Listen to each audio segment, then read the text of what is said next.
Hi guys, Ginger, Mr. Black Wolf. I love mumming. Hi guys, can you guys hear me? Let me know if you guys can hear me, please.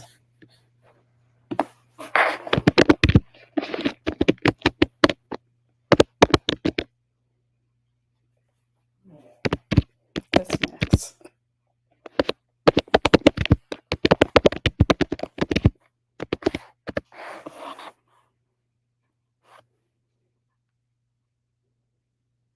Hi Bubbles. How is everybody doing? Hey Mr. Black Wolf, Koi Kane, Sunny D. Oh my goodness, so nice to see all you guys. How has everybody been? I know it's been busy for me, but all good. Guys, I'm just in my bed. I am exhausted. So much has been going on. Hi, Short Order Cook, Bets with Irish. How is everybody doing? Hope you guys are well. And for those that are in Florida, I hope you guys are hunkering down because I know there's a hurricane warning. So hope you guys please stay safe. Hi, Lazy Wolf, Ruth Carroll, Leslie Curtis. Oh gosh, it's been quite a while, you guys. I do apologize. Hi, Shell, how are you? I know I have been a bit quiet. There's so much going on. Kids go back to school Wednesday, and then I go and drop my daughter off at college in another 2 weeks. I can't even begin to explain that. Oh, Sunny D, I'm so glad you're relaxing. Leslie, hurricane prep is good. I'm so glad to hear that. I know, right, Cheryl? It's been a long time. Oh, Jamie, welcome. So good to have you here. I'm not going to lie to you guys. I spent the day just basically getting myself ready because, as I said, I'm dropping my daughter off at college in the next few weeks. The other two, I got two kids left at school. I cannot believe it. It's like I'm getting old. But I'm just getting all her stuff situated because it's like, oh, it's such a bittersweet moment, you guys. I can't, you know what? If I even have to talk about it, I think I'll cry. But anyway, um, what I have been doing today is going over everything that has been going on with the other crystal ball and Gypsy Rose. I know it's not a laughing matter, but at the end of the day, are we surprised? I'm definitely not surprised. Midday here in East Coast Australia. Isn't it cold in our short order? Bits of the Irish are empty nester. Oh no, I don't think I'll be able to manage. Definitely not bits of the Irish. I definitely won't. You know what? Bits of the Irish? At this point, unhinged is an understatement. When I say an understatement, it's an understatement. Okay, let me start by saying this. Look, when it comes to Gypsy Rose, a lot of people, I would say majority of people had good intentions for her. They were hoping for the best for her. And a lot of people are, number one, not surprised. And number two, they expected no better from her. It sucks because in New Hampshire and all three of my kids are in Florida, I hate it. Oh my gosh, I'm feeling the same way too, with the Irish, because my daughter is also going very far away, and it's just not sitting well with me. I'm having a hard time dealing with it. But anyway, back to Gypsy. Um, one part of me is like, I mean, we live in a society where, like not everybody will have good intentions. Hi, Barbara, hope you're well. And the other half is like, they were just looking for every move she makes to report her or get in trouble and stuff like that. But at the end of the day, she only has herself to blame. Now, in regard to, there's so much I have to say, and I should have written all this down because I feel like I'm going to be all over the place. But Katie Joy was part and parcel of the whole scheme. She herself was very manipulative and she knew everything that was going down from the get go. So for her to come and play victim now, I don't buy it. And there's so much I uncovered today. It's like, why aren't people talking about this? Because at the end of the day, when she came up against Ken, and please don't get me wrong, I'm not coming to the defense of anybody. I'm speaking about Katie Joy's pattern of problematic behavior. She knew from the get go that the scheming that was going on, the vindictiveness that was going on, the manipulation that was going on. And get this, she admitted it herself. She admitted to being complicit. She admitted to covering shit up. And it's all there for everybody to see. But what I am in the process of doing, Law Girl gave me permission to post her lives. From the time all this started to where we're at now, and an absolutely disgusting live that she did yesterday for 5 hours. This is one thing I would like to say to this little Miss Lithium. You're a young lady, you're an adult. Just please protect yourself. Because I can see that Katie Joy is going to use and abuse this young lady. Hi, APR35. Hope you're well. Hi, Jen. It's been such a long time. Catherine B. It's a matter of time before she turns. Absolutely. Come inside. Who is that? Should we? Okay, the storm. There's the storms area. And best with the Irish, yes. Where do I start with Fancy? Fancy, I caught Fancy saying that, oh, she can see the hurt in Katie Joy's eyes. Bullshit. Bullshit, Fancy. I'd mean this with the utmost respect. Do not, this goes to Fancy, do not feel like you have an ally with Katie Joy. Because not even a week ago, not even a few days ago, she was still trashing Fancy. I know a lot of people do not like Fancy. I respect however you feel. I like what EKC used to say on her channel. You know, when it comes in regard to YouTubers, take what you want and leave the rest. Now with Fancy, Fancy has spoken about a lot of facts. And that's what I did. I took what I needed, I researched it, and I left the rest. So if now Fancy feels she has an ally, no, you don't. Because exactly what Katie Joy is doing now, we've seen her do it with Amy King. We've seen her do it with Lindsay Chrisley. Max, quit it.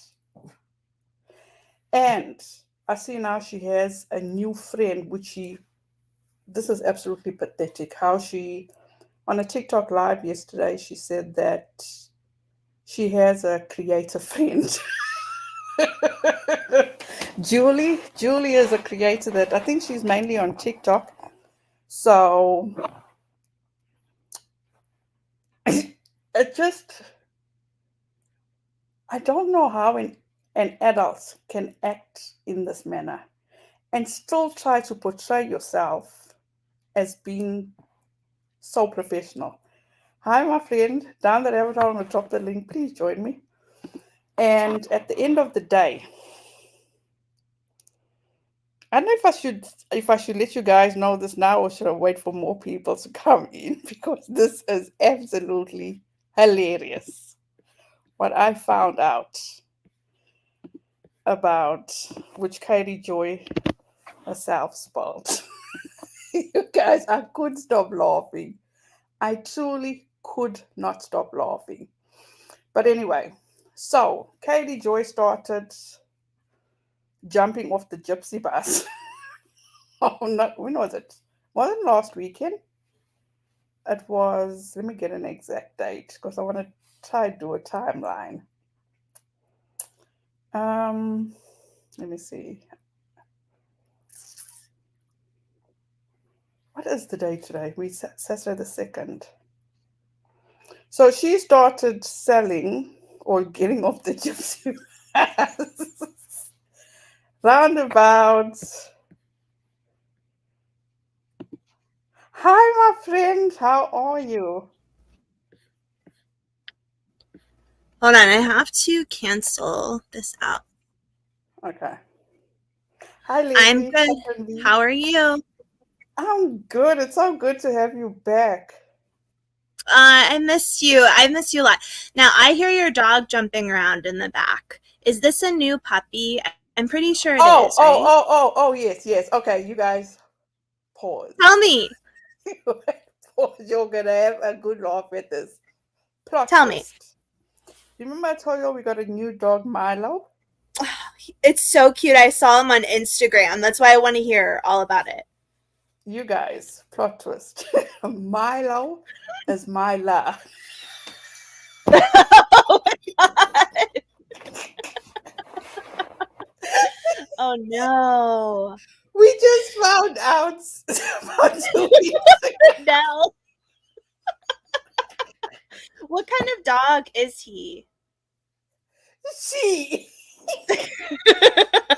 What kind of dog is she? Is you she know, like, I don't know because as I said, we rescued her, yeah, and so we're going through all the vet and stuff like that. yeah. Okay, wait. Okay. It is she supposed to get really big or stay No, small? no, no, no, no. It doesn't look like. And we said that we were gonna do the DNA and all whatever they do. Oh my Excuse me. god. So we're gonna find out. So when I took her back to the vet 2 weeks ago, the vet said to me, "So now," I said, "Yes. Can you please stop calling her he?" Oh, Renelle, that is so you. I'm like, "What shit are you talking about? How can you tell me it's Milo?" She says, Yeah. "No, no." You can say it's my last. Okay, so Shit. you have to post a picture on like your YouTube, like under your community page. Post a I picture have of to. Mila because I only see her. I only see her on Instagram, and the YouTube community needs to see this dog. It's so cute. It's like Hell perfect. no. Let me tell you something.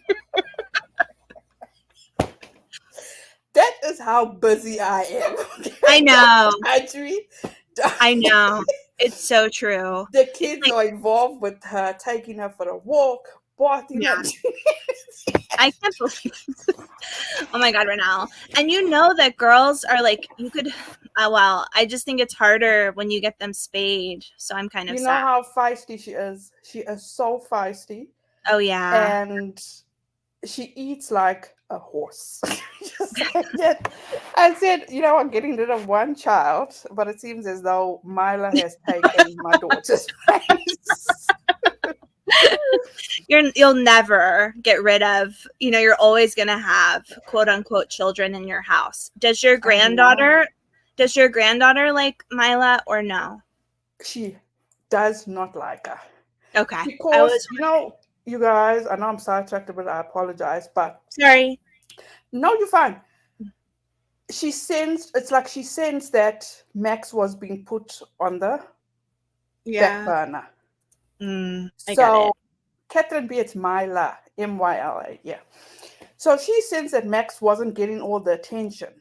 So Mhm. she loved her at first, but it wasn't even a few days and she noticed that Max was like to the side. She Mm. she cannot tolerate this dog now. Yeah. Okay. She will lay with him. She will go find him. She will give him all the hugs and kisses, and she will show him all the attention. But Yeah. as soon as Mila comes, she Yeah. will run away with Max. I get it. I totally get it. I can see that. And she's adorable too. Okay. I'm sorry to get you off topic. You're Getting back. fine. But I said, oh, yeah, don't. Daddy, what do you- That's the story, Renelle. So, anyway, like I said, Katie Joy started jumping off the gypsy bus around about the week of the 22nd of July, right? Mm-hmm. And then her posts started getting a bit shady. So Right. everybody could sense something was going on. Yeah. So Katie Joy decides to, hi Shark Lover, hope you're well. Hi Sandy Rivera, sorry, I apologize. So anyway, as time goes by, then Katie Joy decides to say, oh, I'm not taking this bullshit anymore. But Renata, I thought you were in legal trouble. Why would you dig a deeper hole for yourself by attacking Katie? Um, Just ignore how that, am Renelle. I? No, no, no, hold on. Mm-hmm. Why would you think I'm digging a deeper hole for myself? Because my legal issue got nothing to do with Katie. She's Yeah. a reason for it, but it's got nothing to do with her. So let me take care of that. Don't let it bother you. I got that.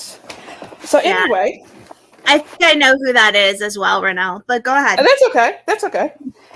So she went on to Sam Orbit's live. Mm-hmm. Let's just say those hours that she was on there, was hours of my life I can never get back. But it was well worth the watch. Mm. I don't think you have LOL. Okay, whatever. So anyway, you know what she revealed in her live with some Sir more Marv.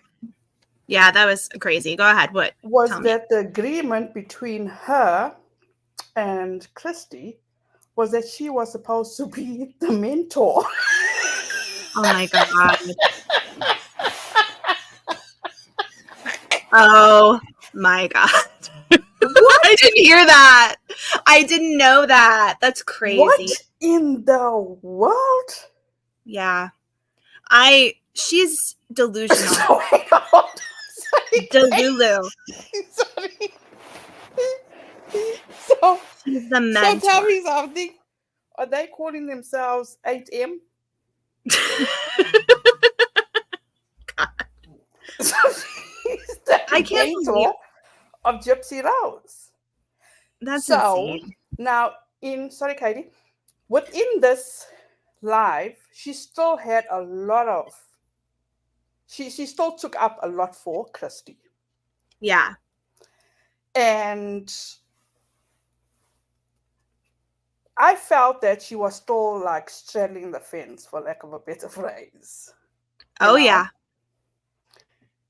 Lazy wolf, Katie Joy can't even spend time with her own kid. But How's she gonna mentor another adult child who's that's 30? when, in this live, she also admitted that she could not. Sorry, guys, if you're annoyed, I should open the door for Max. She could not continue to basically be the fixer because she was getting all people coming and attacking her. I mean, as I said, you guys, Katie, you know, the writing was on the wall for me, in my opinion, all along. And Shark Lover, you can support whoever you want. Good for you. Can we move on now? Because I think we've passed that. So anyway, she went and I think she soon found out. You guys, can we just ignore Shark Lover because clearly she wants attention? It's like this is a grown-up live. We got no time for childish games. EKC, I'm gonna drop the link, and if you wanna come up, please feel free. So good to have you. So anyway, she also admitted, as I said, that she was there too. basically, put out fires. She went and she spoke about, what's his name? Sorry, she went and she spoke about Gypsy's finances, how she knew about everything. This is my thing with what Ken said. Yeah, tell As me. I said, I am not taking up for Ken. Yeah. But Ken saying, or not even saying, oh no, she was lying. He knew what she was saying. His main point was that she has no morals, she has no loyalty, she has no ethics, she has nothing positive. Shark Lover, it was so nice having you here, but you know what? This is not the place for you. So anyway, she goes on and she. Sorry, I was distracted by all of that, but it's the thing is that Katie, I just want to make sure I understand. Katie went on to Right. Sir Morbid's live first, and then later on another live, Ken came in, right, Renal? Yes, That's how it yes. went. Okay. She And went Katie, on some Orbit's live yeah, 2 Thursdays ago. yeah. Okay, got it. And then Yes. Ken did his own live, and Katie was in the chat, but she didn't come on. Right. She was in the chat, but she didn't come on. Oh my Okay, God. got it. I hope that's EKC. Please let it be EKC. Oh my God. I just clicked it. I think it is. She said she was going to come up. Okay. Yeah. Now, this is what struck a chord for me. Is that, as I said, when she was in some Orbit's live, then she went on and she did. Sorry. Oh, she got the mic unmuted. She was, trying to still be this honorable, noble person. Oh, nobody must talk about Ken's sexuality. Who are they to question his sexuality? You guys, let me say something. If I had 5 hours to waste, or somebody, maybe I'll even clip it from her live. And Katie, you can go and you can delete your live now, but got all the receipts already. This woman spoke about Ken's sexuality and still went and put, don't quote me on this, and allegedly, she was the one, or Little Miss Lithium. That's right. Spoke about, am I right, Katie? Yeah, Little Miss Lithium. Yeah. Mm-hmm. And what did they say about Rod and Kristy's son? How I'm not sure another man. That he's with a man. Tell me. Yes. Ugh.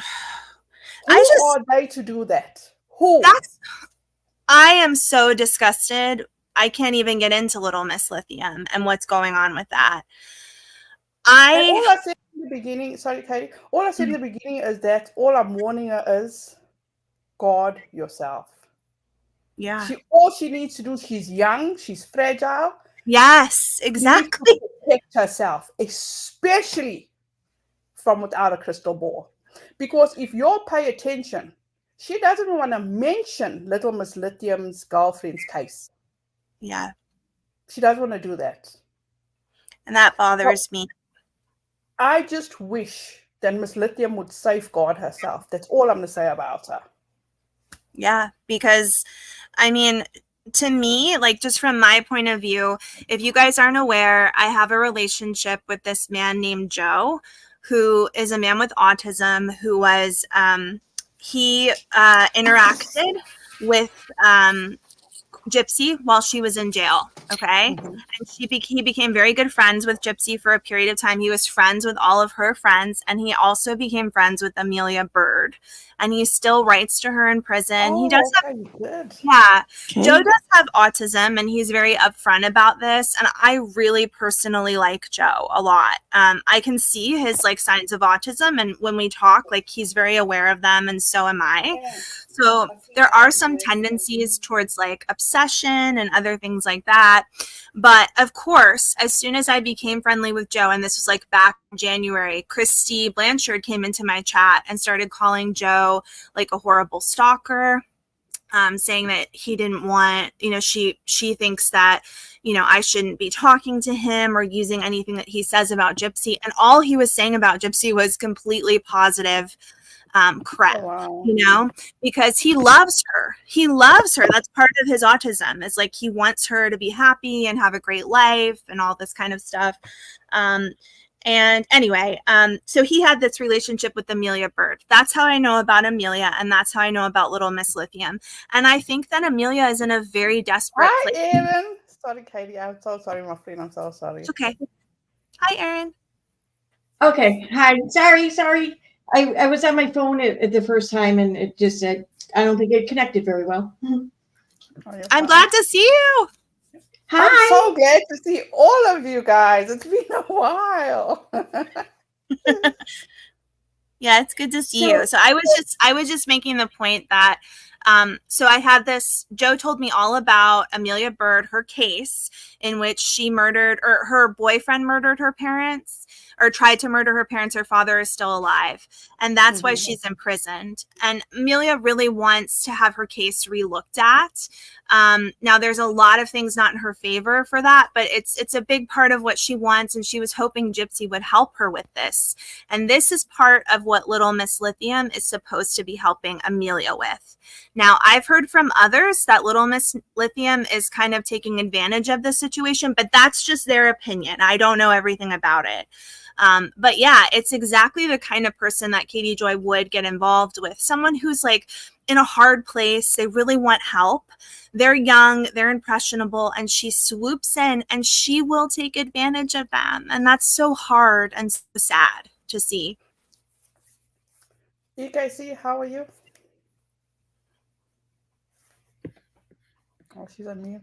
Hi, sorry. I was just muting, so and none of my background noise was heard. But hi, I'm doing very good, very well. I was just listening to you guys as I was trying to get myself to connect, and like I don't know, like I know, like Katie, for example, when she brings up or mentions anyone's sexuality, she's doing it from a place of malice, and I get that.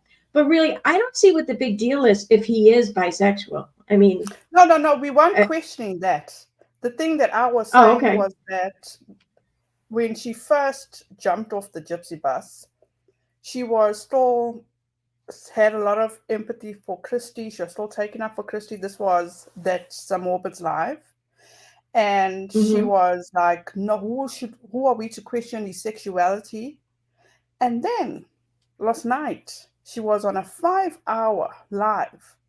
And as I said, I don't have the clip on me. So between her and Miss Lithium, they were talking about Ken's sexuality, the two of them, and they spoke about Kristy and Rod's son's sexuality.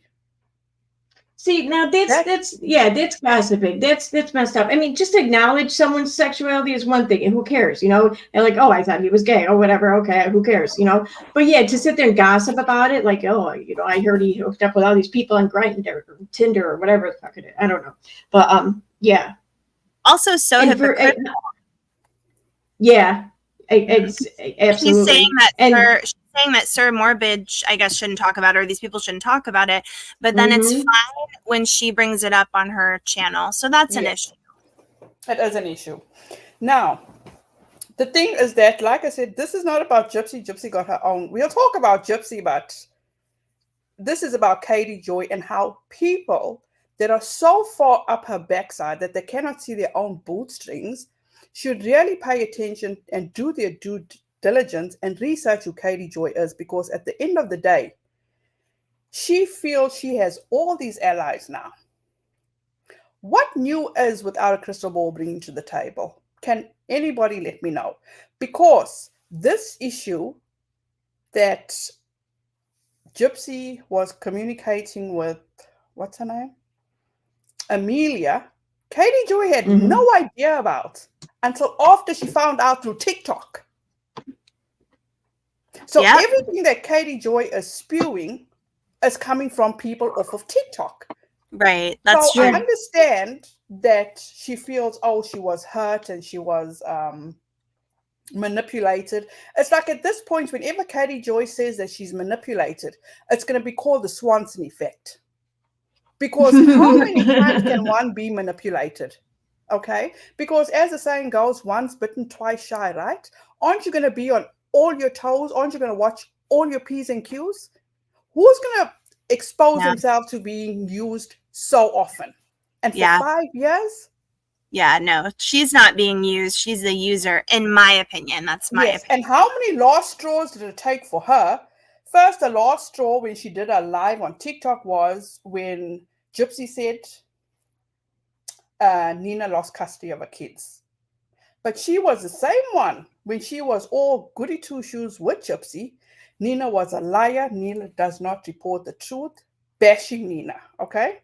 Number 2 was the video Gypsy made of Nina. So why didn't you approach it then and there? Because clearly, she says the reason why she does not call Gypsy out publicly is what's the use? She does it privately. Why does she need to do it publicly? Because of exactly where the position she's at now. Because I myself, I can only speak for myself.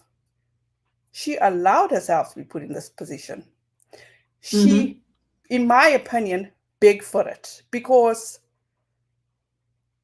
can anybody access my life? EKC, can you access my life to show something? What do you mean? What, I access it on YouTube? I mean to show. I remember sometime back in the because I don't know how to show screenshots. And then somebody was well, doing it. which live? No, it's a screenshot that I do. You okay? Let me send you the screenshots. I'm gonna send it through Instagram. I think I lost my phone. Oh, you want me to present it? Yeah, can you do that? Oh, yeah. No, I can. I'm on my desktop now, so yeah, I absolutely can. Oh, you're the perfect person. Okay, I'm gonna send you the screenshot, and I want you guys to look at this. And I apologize, I'm not ignoring you guys in chat. I will get to you in a minute, but I just want to get this. She knew where she was at. She knew what she was doing for the Blanchards, and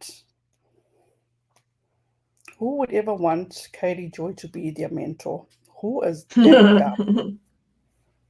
Yeah, I said on my while you're pulling up the screenshot, I said on my video today, I said that, you know, I really believe, and this is just my opinion, it's just made from watching like the patterns of how people are. I really believe that actually Kristy Blanchard is still working with Katie Joy. I think that Kristy has given Katie, yeah, that's what I think. Like I said, you know, I don't have proof of this. I believe that Kristy, I've watched her. I've made this whole video about how she has this toxic web of creators. And Kristy will befriend creators who absolutely hate Gypsy. For the past 6 months, she'll be best friends with someone, talk to them, like give them a ton of information. They don't like Gypsy. They're putting a bunch of negative stuff about Gypsy on their channel. This is the wrong one, you can see. Sorry. It's okay. And she feeds them information. So I would really question if Kristy and Katie aren't still like a part of each other's lives. And, you know, I don't have proof of that. This is my opinion on what's going on. They've been doing this. They've been like friendly with each other for several years now. And I think Kristy uses people, and it's not about Gypsy. Kristy doesn't protect Gypsy. Kristy protects herself. That's my opinion. That's what I've seen. Now, this is the other thing. It was the second screenshot I sent you, EKC. That's the one.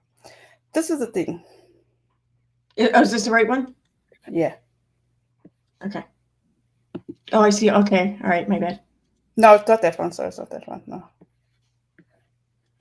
Okay. And there we go. Okay. Now you should be able to see it. Let me scroll up there.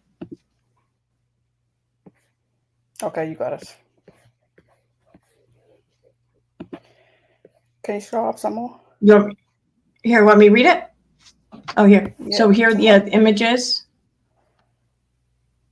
And it says, Gypsy and Ken are aware of what needs to be done legally for paternity. Gypsy Rose Blanchard's pregnancy news is causing a lot of conspiracies on the internet. I have spoken directly with the family and Gypsy about her pregnancy. Here is what is important to know. 1. Gypsy and Ken are aware that they will have to establish paternity under the law due to her pending divorce. Ken and Ryan will take a paternity test after the baby is born to confirm paternity. And that's... Now, at this point... Oh, and then Yeah, Go ahead, this go ahead. one thing is settled here. One thing is settled here. Gypsy's already agreed to give Ryan their dog Pixie. Okay. Right. So if Katie Joy says that she was always in the loop for everything, she was lied to. Because she went, this is all in defense of them. When she goes on her live, she says that she was told a totally different story. Do you understand what I'm saying? Or am I'm just not getting it? Yeah, no, I get it. No. See, I mean, I don't think that she's been told really much of anything. I think that she was just given whatever generic narrative that all other media outlets were given at the same time. I think that she has been reading way more into her relationships with this family than anyone, and this family just tolerated her. No, let me. This is my theory about that. Remember when Gypsy first came out of prison? Yes. When was first released, and then remember how Katie Joy was so ecstatic that she got a copy of the book. You remember? And then Katie Joy. Oh my God, I do. Remember? You know where I'm going, EKC? Yeah. Mm-hmm. She posted something she was not supposed to post, and she took it down. That's right. That's right, so, yeah. Yes. Now, I hope this is the right one I'm sending to you. Now, just hold on. Yes, you can show that screen. So they didn't trust Katie Joy, in my opinion, for a very long time. I'll stop sending. That's definitely true. I can vouch for the fact that a lot of the information Katie Joy was quote unquote getting was also being sent to Ryan. That was the person who ended up befriending Kristy as well. So they were getting some of the same information. And right. Ryan was totally new to the situation. Okay, now check this screenshot which EKC is going to put up for us. All right, so here we go. Okay, sorry, everyone knows my computer's a little slow. You know what? I just appreciate you for doing this. No, it's all right. Me too, because I wouldn't even know how. So we're lucky to have you, Erin. All right. Now, okay, so it says, go ahead. Oh, Gypsy Rose Blanchard is pregnant. Gypsy is expecting her first child with her boyfriend, Ken Erker. The baby is due January 2025. Check my new video on YouTube for all the details. Link in stories. At Gypsy Rose, I keep secrets. Mwah. Congratulations to Gypsy and Ken. Why would you even put that in there? So they know they let you, they keep you on a short rope, they. What was the point of her putting it in there? I mean, I'm guessing, I don't think she was saying that oh, look at, I'm exposing your fucking shit, because they put the news out. So what was her point saying, listen, I didn't tell anyone before you said I could go, talk about it. So see, I can keep secrets. See, trust me in the future. Exactly. Feed me more shit. Let the cat out of the bag last night. Sorry, Erin, I need to stop doing this. I'm talking over you. She let the cat out of the bag last night because she said she spoke to Aunt Vicky, whatever her name is, and Aunt Vicky said something about the pregnancy, and she wasn't sure if she needed to say something or she slipped her tongue. So Katie Joy said, "Oh no, they told me about the pregnancy." Says, "Oh, thank God, now we can talk." So everybody else knew about the pregnancy, and Katie Joy was, in my opinion, the last. I'm getting on and off my bed if you'll hear that. No funny stuff is going on. So I see. I didn't catch any of her stream from yesterday. I was working a very long day yesterday, so I didn't catch anything. So the stream she had with this other content creator, they were just talking about this whole timeline of events that they went through with Gypsy this whole time. Yes. And oh my God, that's funny. Oh, I got to go back and listen to this then. Shit. Now was this with Brianna or Bree or whatever her name is? No, this was with. Okay. She had on Hello Starlight. She had on oh gosh, what's the other lady's name? Little Miss Lydia. Little Yep. Miss Lithium and somebody else, Enoki, or I can't remember her name. But anyway, there's so much to go over. I was like, I sat with my mouth wide open. But another thing is, another straw was for her was that they sold the story to her. Now, pay attention to what I'm saying.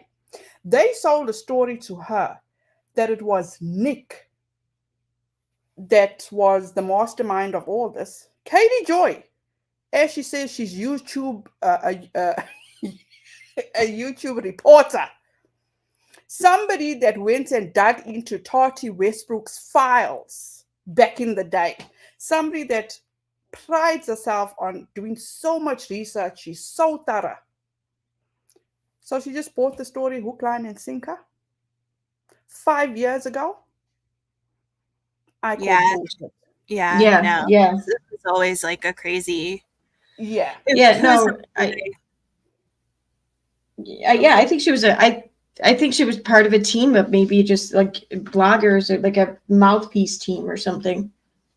She thought that she was above all be all because she knew that Kristy only had smaller, channels that would do her dirty work. Right, And that's so she true. is that she can't stop talking about how her channel is so big. You know what? Let's talk about how you got your big channel. Because the same way you got your big channel is why you're in the situations she's always in. Throwing people under the bus, going personal with people, doing something not everybody would do. So right. Totally agreed. I mean, we can go back to just this past spring with Garrison from Sister Wives, just inserting that here to say that that was an example of anybody could have continued to talk about Garrison from Sister Wives, but only Katie Joy did it. And that's a part of like how her channel continues to grow. Mm-hmm. And at the end of the day, okay, let me just go through the comment section. I apologize, you guys. My head is I've got so much in my head that I'm just like, I feel that way a lot too. You're not alone. And I think part of like just even watching Katie Joy is it can really like just cause you to feel overwhelmed because there's so much happening. Yeah, and like really the bigger your channel is, just the larger your defamation payment will be. So what did you say about a lawsuit? Oh. First, I can't figure how she does this. I'm even stuttering myself. It's like, how can you not keep up with your own lies? How? Because from the time she has jumped off the Gypsy bus, okay, now we're going to call it the Blanchard bus. She started from having empathy, which is total bullshit, because if it hit her in the face, she wouldn't even recognize it, to now, she's the victim. She's so scared. She didn't want to talk about them or throw them under the bus or expose them because she knows. Because Kristy's always saying how she's going to kick everybody's ass. Kristy could definitely take Katie Joy. Like they are from the Yep. They don't play. I mean, they play, but they don't play. I really get the feeling that they'll cut a bitch if they have to. Yeah, they're from the same part of the country that Florida woman is from. So yeah, you don't want to. I wouldn't want to mess with that. I mean, let alone, especially if I was from Minnesota. Yeah, an alligator. Minnesota. Yeah, alligator. Like she'll bring an alligator to Minneapolis if she has to come after you, Katie. So be careful. You know what, Drama Lama? Yeah. At the end of the day, my feelings change every day because it's like, how do you feel bad for Gypsy now? Because she reminds me so much of Katie Joy. That's why. Yeah. No, I mean, no shade on this, because she feels, I Gypsy agree. feels she's invincible. She feels that she can get away with whatever she wants, and she will get away with it all, and nobody can tell her shit. I just want to say one thing, because I know most people disagree with me. I want to say this and then I'll be quiet. I think the problem I have with all of it is like when you look at people like Katie Joy and Kristy and whoever else are around all of this, none of them, all of them, like Katie Joy will say something like, oh, I'm very similar to Gypsy. We're very much like, she said that before. It's like none of them had the childhood that Gypsy had. And I just want to point that out. Even if you disagree, even if you're like, she wasn't abused, it wasn't Munchausen's, you can't tell me she had a good childhood when her mom made her sit in a wheelchair and pretend to have cancer. Now, maybe she made a choice to do it at some point, but it's still a shit ass childhood. I would never want to raise my kids like that. And it really bothers me when someone like Katie, I mean, like I criticize Gypsy a lot, but it's like when someone like Katie kind of acts like, oh yeah, like we're a lot of like, no, you didn't have that childhood. You don't get to be like Gypsy. Gypsy is a certain way because she was really fucked over. And that's my opinion. Like and Katie also... Go ahead, Erin. Katie hasn't spent a freaking day in jail, let alone prison, you know. But like, I look at it this way though too. Is everything that you just said there, Rabbit, everything. But I don't even think that that's so much the issue, because people can have an opinion about Gypsy and they can voice their opinion, whatever. I don't have a problem with that, no matter what the opinion is. My issue is, she paid her debt to society, man. She did. Okay. She has the same rights afforded to every other person and every other woman. So no one has a right to take away her ability or her right to have a kid or to live a life outside of prison, you know, or to get a job or to make a living any way in which she can, even if this influences her. You know, that's my whole issue. Is like, no one's got a right to take that away from her, I don't think. And you know, Katie Joy, her biggest thing was that she's not, she told him from the beginning that she is not going to stand by and watch them allow Gypsy to profit off her crime. If you go back to the beginning, when Katie Joy herself was bidding for Kristy, and they got Fancy taken off of that Ashley Banfield show. So tell me that Katie did not watch her BFF Kristy on the Ashley Banfield show when Kristy stated that Gypsy wanted to be an influencer. Kristy said it out of her own mouth when Gypsy was released that she wanted to be an influencer. Yeah. So Katie Joy none of this is news. Exactly. It's not news. And then Jen McEwen says Katie Joy wanted she feels bad for V, like how she is going to make him feel later on in life like he has to pay back makeup. Okay. So that doesn't laughing matter. But Jen, what pissed me off last night was when once again she used her son as a shield to get back at Gypsy, to say that it's parents like her that doesn't take her son out, doesn't want to burden anybody because of the way her son was. But tell me something. She had no problem buying herself a brand new fucking car that she can't even take her son on a vacation. She doesn't have a fucking problem buying herself Natasha Denona pellets while keeping her son indoors. So miss me with that bullshit of how parents like you. I've seen parents with kids worse than Katie Joy out in the public. So miss me with all this bullshit, Katie Joy, and stop using your son as a shield. Because as I've said before, and I'll say it again, I think the public has more not invested, that's the wrong word, I apologize, has more faith in him than his own mother. Period. Stop using. She said she does not use her son or speak about her son publicly. She said this in Sir Morbid's live. She hasn't stopped talking about her son. That's crazy. She was just showing his pump and like everything about him. It's so sad. And that's the thing that also agitated me, is like, you're using his shit as props.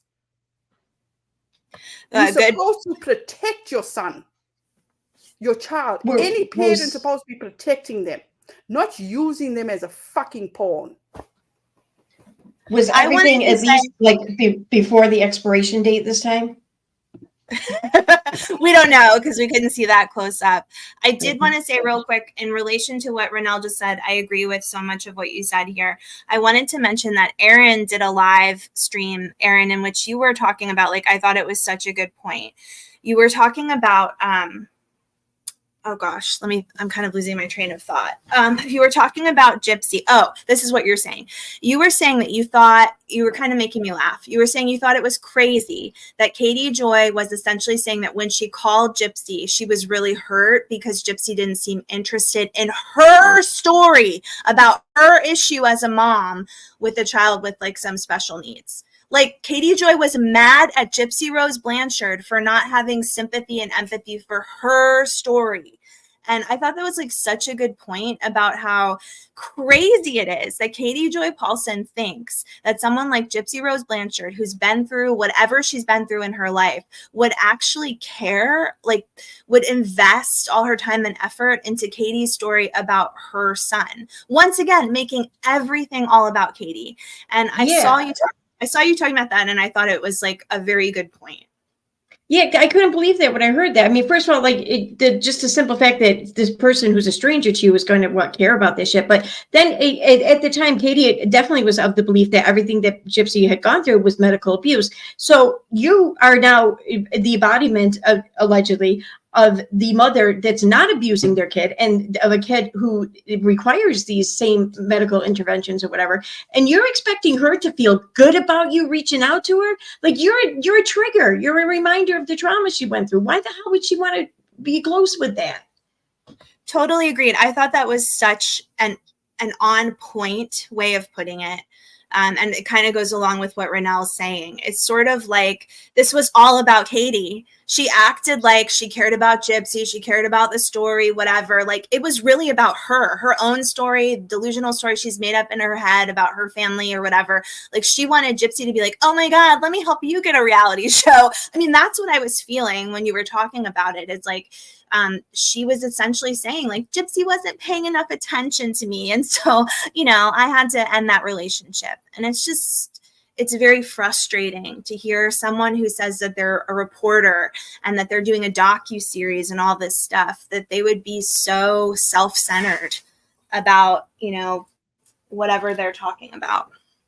Jack's mom, who are you talking about? So are you talking about Katie or are you talking about Gypsy? Now, another thing is that, and I mean, I'm not being harsh or anything to this person, but Katie Joy and Todd can listen all they want. But I would love it if she is watching, because Katie Joy, I'm still waiting for your proof that I agreed to help Robertson. Okay? Still waiting. I'm still waiting for proof that I called her husband's employer back in 2020. Thank you so much, Purple Dragon Shell. I appreciate it. Thank you so much. I truly do appreciate it. And another thing is that at the end of the day, it's like, for me, in my opinion, a little too late, you know, because when she was being the fixer for Gypsy, she knew what she was doing.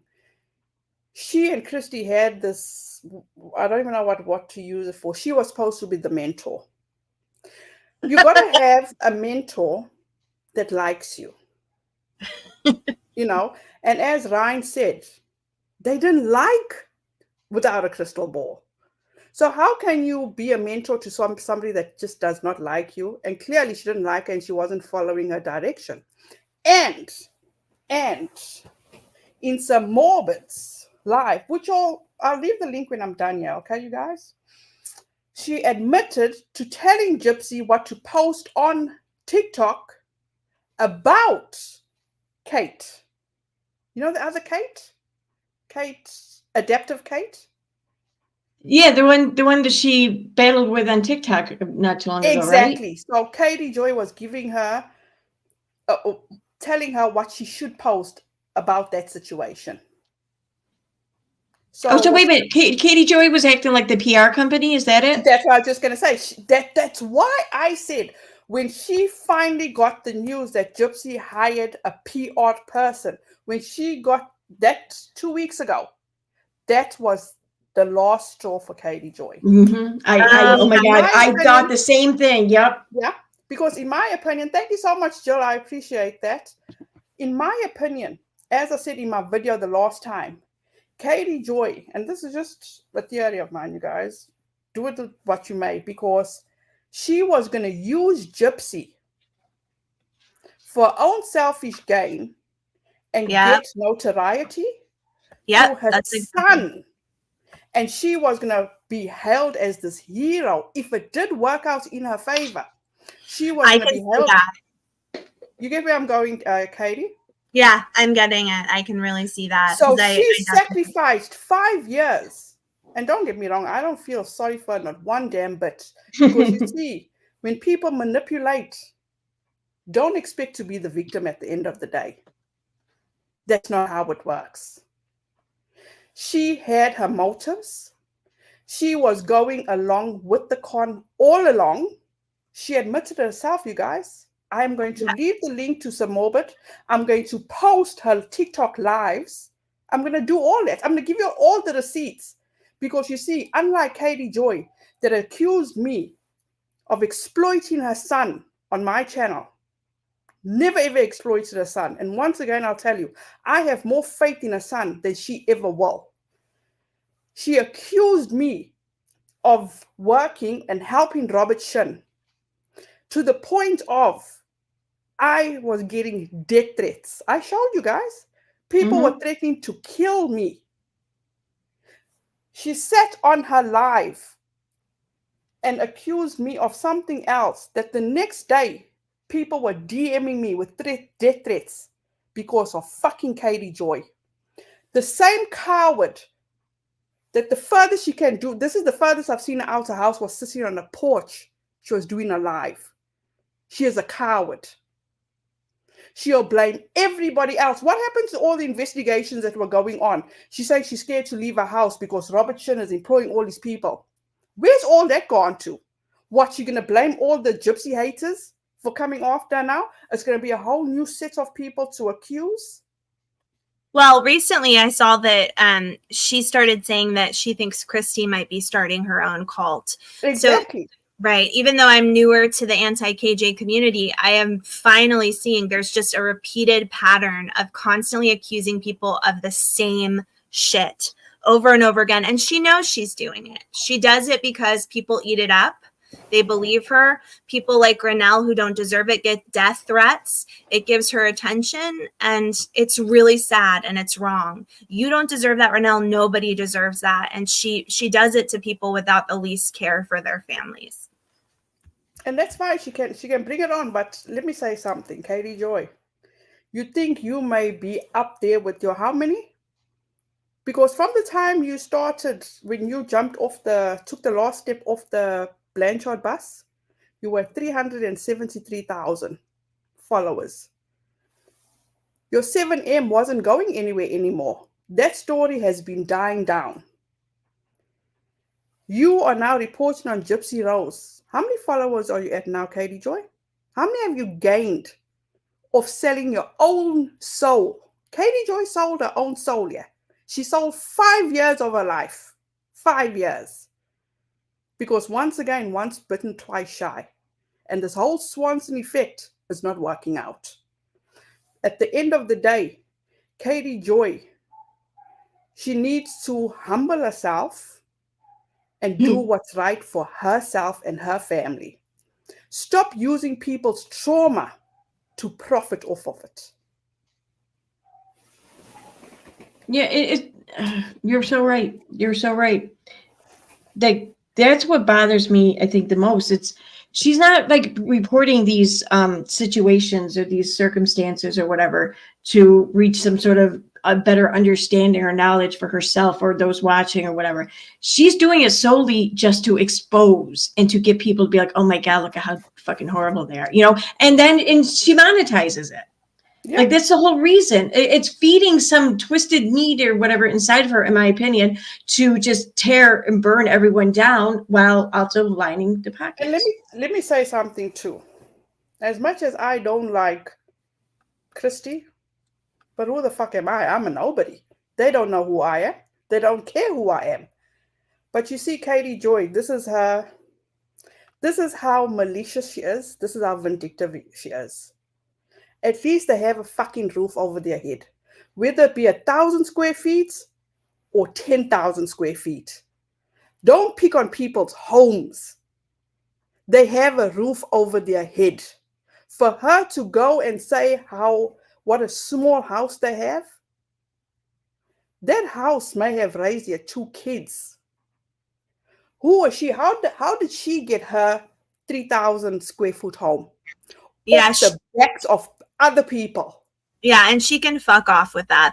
I didn't know that she did that, but that's so wrong on so many levels. I can't even, and even just, I mean, who even cares? But I know that the history that people say happens with Katie Joy, this is all over the internet, is that her family gave her first home. Well, I mean, it doesn't matter, but the point is, like, everybody starts in a different place. You don't criticize people when they're doing their best. And that's just so frustrating to hear that she's doing that as well. It bothers me a lot. She was okay with them hiding all the money all these months, all these years. She was okay with it.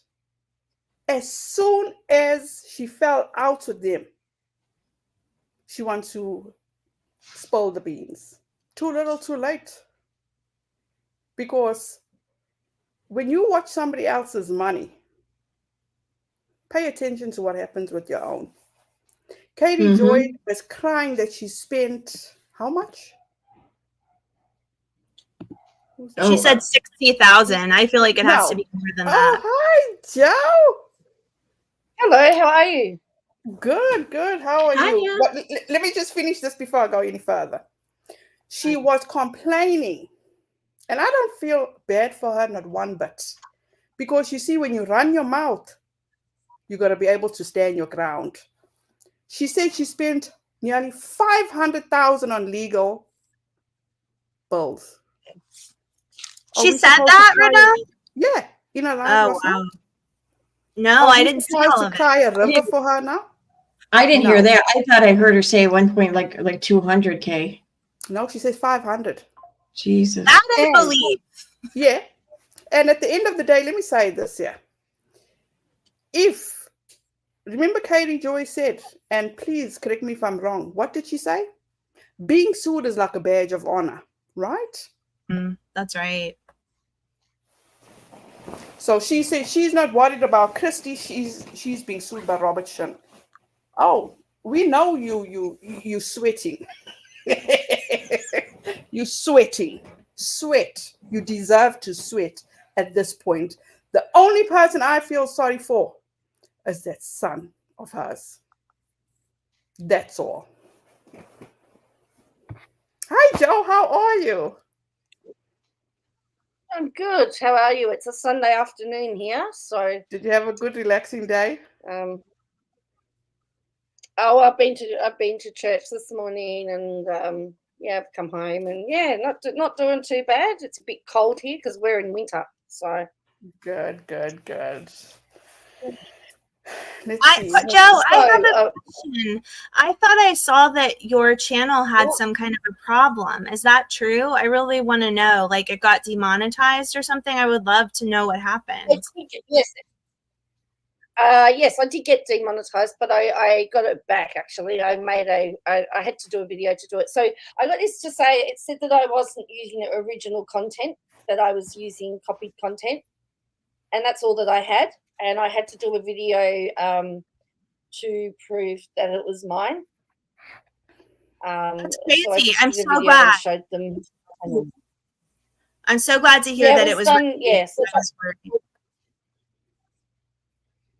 But there was nothing to say, these are the videos or this is the copied content or anything. It just said that you copied content. And it's like, well, what content? Yeah, but it's good you got it back. That's a good thing you got it back. I think it took. I think it was. I got a message about 12. I got a message. So apparently, it's a bot that demonetizes, but a person reviews it to give you back your monetization. So. Yeah, I'm just grateful to hear that you got it back. I know that that's happened to other people and they're never told exactly what the problem is. So I'm so glad you were able to fix it because I really do like your channel. Which I find to be really interesting. Oh, thank you. Which I find interesting considering that a lot of Katie Joy's videos start with copied content from TLC, for example, before you get into it. So I find it really bizarre that if the bots are actually picking this up, then why they haven't picked hers up. Yeah. Yeah, there's been a lot of times That's that I've my question, wondered but- if she has some kind of a deal with TLC or something. I know nothing about that. I'm just, I don't know anything about it, but I have wondered if there's some kind of a deal with certain channels, but I'm not sure. No, Katie, how dare you? She's an archival consultant. You're right. What was I thinking? Yes. If only we could all be archival consultants, but I'm not. And she has a production company. She has a whole team behind her. So get it right, Katie. Yeah, she holds all the license and patents to all the information out there, all the fair use. And all the medical records. I had to laugh when she said she was looking over the medical records of Gypsy Rose. I'm going, well, Bye, Jill. Have a good evening. Thank you so why? much for joining us. Now, You know this the is the thing doctor. this is the thing that really baffles me, okay? I'm going to give Katie Joy her props, right? She's a researcher that researches everything. So all these years, she didn't research anything? I think she researched it, threw all that research out, and made up her own lies about what was going on. Whatever she felt would sell the very best. Just my Hi, Fly, Mom Laura. So good to have you here. But this was in a TikTok live. Somebody's made a comment that said, "Oh, my dad is a doctor. He's sitting right here and he's having a good laugh at your commentary."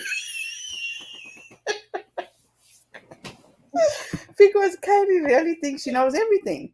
It's like, we can have the same illness, but we can have nothing like that works for you could work for me. Nothing is like solid. You know what I'm saying? But she feels she has the answer to everything. And how does she do that? By listening to Dr. Romney or whatever it is on YouTube and reading a PDF. Monday. Yeah. No, she says Dr. Romney, some Romney. Yeah, Oh, shark lover.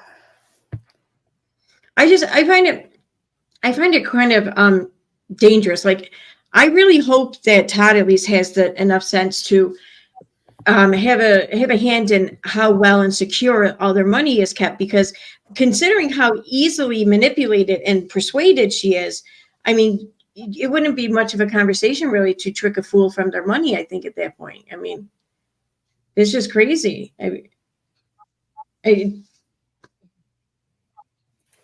You're right there, Aaron, and you know how many people I'm coming across like this now? It's like sad for me to actually sit back and watch all these people like be so far up her backside, like I said, and just believe everything that she says, Now, this is what she said in Some Morbid's live, right? It's like so fresh in my mind.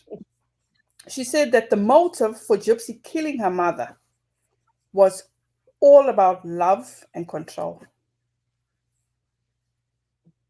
What? That there was the motive? That was the motive. Control maybe, but love? Love. And she says that's the three main reasons for people. Well, this she said in a TikTok live. The reason for, no, I'm lying. This was in a TikTok live, not in Some Morbid. The three main reasons are love, control, and something else. It's like, maybe you should take a step back now. I truly think you should take a step back. Because there's no two. Go ahead. No, I mean, there's offensive killing and there's defensive killing too. I mean, I don't. So, I mean, those all sound like offensive killing reasons, really, to me. But I mean, that's not allegedly what Gypsy did. It was a defensive thing. At the end of the day, we're only getting one side of the story. We're only getting hearsay from family, from what they've experienced. Didi's no longer here. So it's basically null and void. It's like we just got to take whatever whoever says and do our own research and find out. Gypsy, at the end of the day, she did her time. She's entertainment right now. And Katie Joy fell for it. Period. She's a genetic expert, a gynecologist, a butcher, and a candlestick maker. She reminds me of Brain Girl on SNL. Hey, Joanne, can I ask you a question? I mean, you can ask me a question. Okay, so I'm aware of double jeopardy and everything, and I realize that you're in Australia or United States, but I'm sure you're aware of it as well, obviously. So I'm aware of double jeopardy. So what if, hypothetically speaking, what if Katie Joy were to somehow expose or even push a false rumor convincingly enough that Gypsy did participate more in the unaliving of her mother? Could anything legal come from that? I don't believe. I'm also I just need to preface that I'm also just a law student, so I'm still learning. My understanding is because she took the deal, that's null and void. But the only way a double jeopardy can be, because we have it in Australia, and the only way it can be overturned is if there is complete and utter new evidence that's not been seen before. But I don't believe she can. For Nick, possibly, because he's still serving his time. But I don't, because she's served her sentence, I don't believe that they can. But again, yeah. Because she took the plea deal. Right. And okay. And that is the benefit of doing a plea deal. I mean, that's why a lot of defense lawyers will actually try for plea deals, because it sort of takes everything off the table. Oh, okay, I see what you're saying. I never even thought about that. Okay, that's a good point. All right, thank you for that. Thank you. So, I mean, that kind of just makes me wonder. So, then, what is Katie's goal then in all of this? Profit. Well, yeah. I mean, it's not to like she can't. Yeah, she can't even like feign like she's doing good or something, or she's doing something righteous. Because I mean, it's not a destination possible. Then it's not. The number one red flag that people should have seen through all these days. Why would somebody hold on to 5 years of communication with somebody? I'm going to be 50 next month. I've had friends for umpteen years. I can't even look at my phone and say that I've got a message from a friend from a month ago. That is all. She was plotting something. Nobody can tell me differently. She did the same thing to Amy King. She did the same thing to Lindsay Chrisley, that she held these two young ladies up on a pedestal. She said Lindsay was her, like a sister she never had. And look what she did to Lindsay. I would say, going along with exactly what you're saying, Renelle, I think that the goal sometimes, I mean, obviously I don't know for sure, but I also think the goal is a lot about attention. Like, I often think that Katie Joy feels very lonely, like in the way that she like has isolated herself by being such an asshole to everyone, and that her whole life is kind of like her YouTube channel. And so in order, like when she picks up a new topic like Gypsy, it's sort of like I think in the beginning it was hard for her because she was the only one like talking Gypsy up, talking about Kristy. And now that she can share all this horrible information, she gets to quote unquote, be friends with people by going on Sir Morbid's channel or whoever else. It just kind of. Yeah, Katie, but she also had a damn cheek to say what she said about Sir Morbid. I don't know him, but why did she keep on last night in a 5-hour live Who would want to go on somebody's panel that only has 400 people watching them? Let me adjust myself for this. This is the first time in how long that Katie Joy has over 1,000 people in her live. The last time she was doing live, she was only getting what, maybe 100, 200 people. Right. Why is she trying to degrade or downplay a smaller channel? She feels that she is. Okay, let me compose myself. I don't want to say the wrong things. She thinks she is above everybody else. I believe she wanted the big interview from Gypsy when she got out of prison. That's why she kept befriending, and then it hasn't happened. That's sort of what my theory is, because I can't, and that's why she kept, even though the evidence was indicating that she wasn't being told the truth, that's why she kept perpetuating what she was saying the truth, which also, in my opinion, also shows that she's not a journalist, because a journalist's job is to report the facts. And the facts weren't, what she was saying wasn't adding up. I mean, it didn't take very much effort to go look up the Louisiana marriage laws to find out that Ryan would be the father of the baby legally, because I did that on my channel. We looked it up and we went, oh, this is interesting. He's going to be the father. Well, why is she saying that, Ryan can't, the dates didn't match up. There was just nothing adding up. Yeah, and looking back on things too, she really started to do her flip on her support of Gypsy right around the time Kim Kardashian came into the picture. Correct. Yeah. I always thought maybe she wanted that big interview, and having the big exclusive interview with Gypsy was going to get her the bigger, make her credible as a journalist. Yeah, Joe, and I don't know if you heard Renelle earlier, but she said that in a recent live, Katie Joy said that she was told by Kristy she would be kind of like Gypsy's mentor. So we were sort of discussing how there was also this idea maybe for Katie that she would be like involved in the PR, she would be handling some of this, and then that all kind of came crashing down. Renelle told us right at the same time that Katie started speaking out. So that was interesting to hear as well. And the PR, the whole PR thing, probably the PR and the interview and the exclusive. She wanted to have a handle on all of that. I wonder, is she trying to start her own like PR company or something? Maybe. I think that was a whole intention, because you remember the post that you made. Maybe we're reading into things we don't know, but without a crystal ball, in my opinion, is just as manipulative as the people she hung out with. I think she was trying to get Gypsy. She was trying to perfect her image, so she could get her this. Let me stop. I mean, I did have to laugh after she found out on Sir Morbitt's channel how much Gypsy made on TikTok. She then started doing TikTok lives, and then she up about Gypsy doing a get ready with me, and then she's doing a makeup. I saw that yesterday, and I laughed my head off. I was actually out somewhere, and I'm thinking, why is she doing makeup?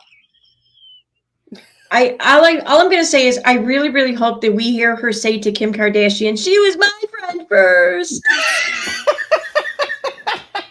Best comment of the night. Yes, I know it's coming, and I would be so excited as well. KJ lost the first time when Jobs came back to social media. Katie Joy wanted the sign in so she could run them, because she said no. I don't know. I don't feel sorry for Katie Joy. I don't. I just want to say, Lazy Wolf says Katie looked creepy on her live last night, which I just want to point out that I don't care about how people look because I look a mess all the time. But I will say that Katie Joy, like, I just saw screenshots and it was very creepy to me.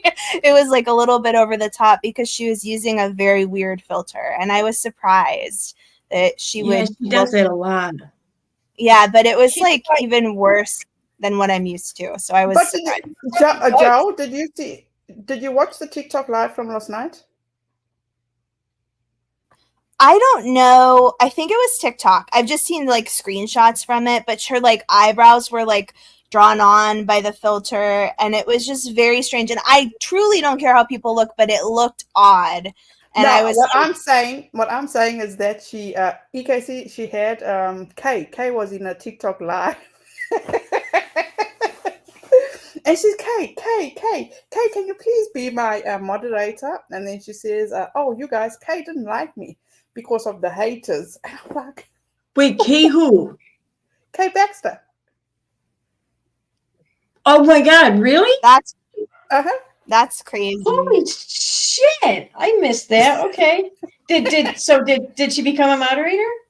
She made her moderator. Oh my God. I don't know. I'm gonna lose respect for her if she did, but I mean, hey, whatever. You know, she has every right to, I guess. I don't know, whatever. I did see a couple pictures though of Katie Joy with that filter, and I'm not at all saying that Katie Joy looks like this normally. She doesn't. And in fact, I've said actually positive things about her looks in the past, and I still stand by that. But this filter though, with her eyebrows and shit, it gave me Cirque du Soleil vibes. Oh my God, that's exactly how I feel. Because I think she looks fine. Like she's an attractive person, but she puts these weird filters on lately, and it's very odd for me. Sorry, Joe. Mm-hmm. No, that's right. I said I thought she looked so pale. I was referring to as Casper. Yeah, it was a little weird. Yeah, it was weird. I highly encourage, if you've got 5 years, oh my God, if you've got 5 hours to spare, I encourage you also go watch some more. But Katie Joy was. It's so hard to imagine how someone told me that Katie Joy spent 5 hours, a total of 8 hours live streaming yesterday. And I was shocked by that, really shocked. I just don't understand how anyone can do day. Yeah. But what was really telling, and I would encourage anybody, was the last, I think it was the last probably 2 hours when she was on with Little Miss Lithium. You know, to me it was like a person that's never had interaction with anybody. And now that somebody has noticed you, it's like everything was unleashed. There was a few freaky moments that I saw when I was out. So I just checked Playboard, and Playboard said that she got $314 in super chats yesterday. She did? Yeah, that's what's Playboard saying. Oh wow! So I wouldn't be surprised if she does another live. 52,000 views, $314. So that's playboard.co that did that. So it just says yesterday's revenue 314, 51 chats, and the average was $6 Australian. Is that TikTok? I know that's YouTube on her live. Didn't her TikTok get demonetized or something, or struck or something? I thought. No. Remember, she said that she wouldn't go on TikTok because the Chinese. The Chinese were after her at some point. Yeah, the Chinese are watching. Yeah, but Gypsy's Jen making money now. Yeah, Jen, she was very strategic about making her thing because she wanted more subs, so she was very strategic with that. Oh, she's she's in Sir Morbid's chat. Yes, she is. I saw her. Yeah, so I was watching Sir Morbid earlier. He had a guy on who was claiming that he had a gay relationship with Ken, but it was interesting because he wouldn't show he said he was going to show receipts, but he didn't, and it kind of became like a joke. But Ken was in the live saying it's not true, and then Katie Joy came in, and I just can't even be around it anymore. It's too much for me. It really is. So I had to get out of there. But at the, as I say, I wonder if someone will allow me to use some clips. But this is basically the rundown. Katie Joy talks out of both sides of her mouth. First, she says that they wanted her for social media. They wanted her to help Gypsy with social media. And then she says, no, it wasn't about that. But no, I did help with social media. It was hard. And she also stated that she was never a supporter of Gypsy. Even when she was friends with them, she was never a supporter of Gypsy. Well, her social media platforms have a very long blocked list that would beg to differ, I think. She said she doesn't block people. I would love somebody to subpoena that list. Yo, that shit would that would qualify for Guinness, I think, seriously. She also said that she can say for a fact that Kristy feels so much guilt for Gypsy. Well, she stated for the fact that Ryan wasn't the father.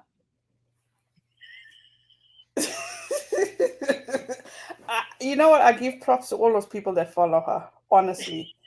For all the mental gymnastics, it's like, I can't. I truly can't. I mean, it's like how,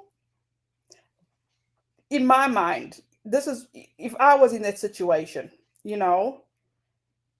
5 years is a long time to invest in a relationship, in a friendship.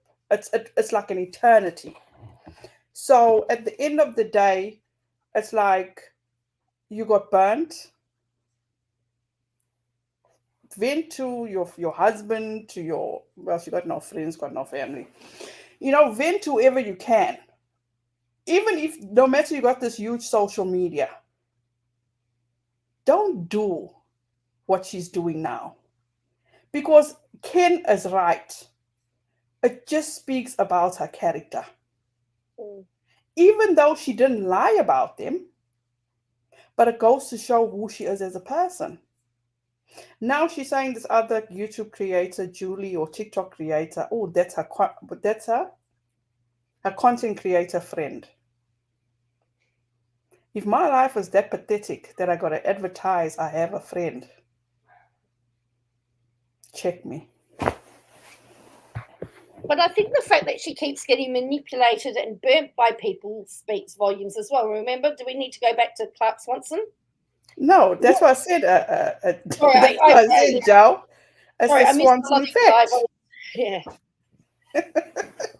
Who else was she manipulated? She was manipulated by so many people now. I find it interesting. I'm sorry, go on. No, you go ahead. No, go ahead. I just find it quite interesting that she can't seem to keep her story straight. First, she doesn't know who's Bree. She's heard about Bree. I don't know who's Bree. But last week I spoke to Bree twice. Yeah, I know nothing about the story, but let me tell you all about the story. Yeah. Yeah. Right, because I can see in chat here, Jen says that Katie Joy is in Sir Morbid's chat now, and she says this: Kristy and I talked, and I can confirm that Ken's sexuality has come up in conversations behind the scenes and caused tension. Okay, so this is what Katie Joy said in the chat. I just want to put out there, I don't believe this. I do believe that Katie is lying about some of the things that she's saying about this family. I just don't believe a lot of what she says, because we know, I know in my personal life, she lies about stuff. I'm not saying anything about Ken's sexuality one way or another. I just think as soon as somebody starts talking about anything, they bring up a topic like Sir Morbid's talking about Ken's sexuality, then all of a sudden Katie had a special discussion with Kristy about it. She always kind of has to exaggerate and make it bigger. And like we were talking about before, she'll say, you shouldn't talk about it. But then she turns around and talks about it. And it's just really frustrating. And I highly encourage you to, I wonder somebody, I'm sure people put clips out on how they spoke about his sexuality in a live last night. It was absolutely disgusting. Somebody that says, oh no, it's not right. Because she did mention this when she was on Sir Morbid's live. She actually told Sir Morbid that she told him how to handle this and to not give it any, air, and to just let it go and just tell them that, oh, he's flattered, something like that. But then to a few days later go on your live and talk about him and call him Zesty Ken, that's fucked up. I saw the bit where she said, oh, it's okay to like guys because I'm bi. I saw that. No, she's And a that's really bothersome to me. Like, I'm all about, like, who cares? People should be able to talk about sexuality and have it not be a big deal. But here's the thing. I know for a fact that there are some areas, and specifically down south, where someone like Ken, like, he could be in danger if people are, like, outing his sexuality before he's ready for it. So, I mean, I just think that it's funny that Katie Joy has no problem with this. You know, she's talking about it. She's making all these comments. You know, if it was true that he was bisexual or gay or whatever, you know, I thought it's just totally the opposite of what she said before, that people should be allowed to make their own decisions. And when you're living in a place like Louisiana, there are some areas where you have to be careful about things like that. And at the end of the day, you know, when they're talking about Ken and Ryan, it's like these are two men that are not. I mean, let me find a better way of saying this, because I don't want to come across as being not disrespectful. It's I don't even know how to say this without sounding disrespectful. They both carrying on like they've never had or can't get a woman. Because at the end of the day,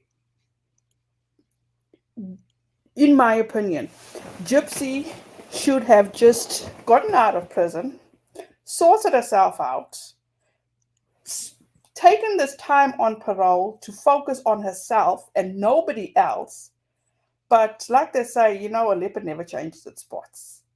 Gyps, this is all she knows.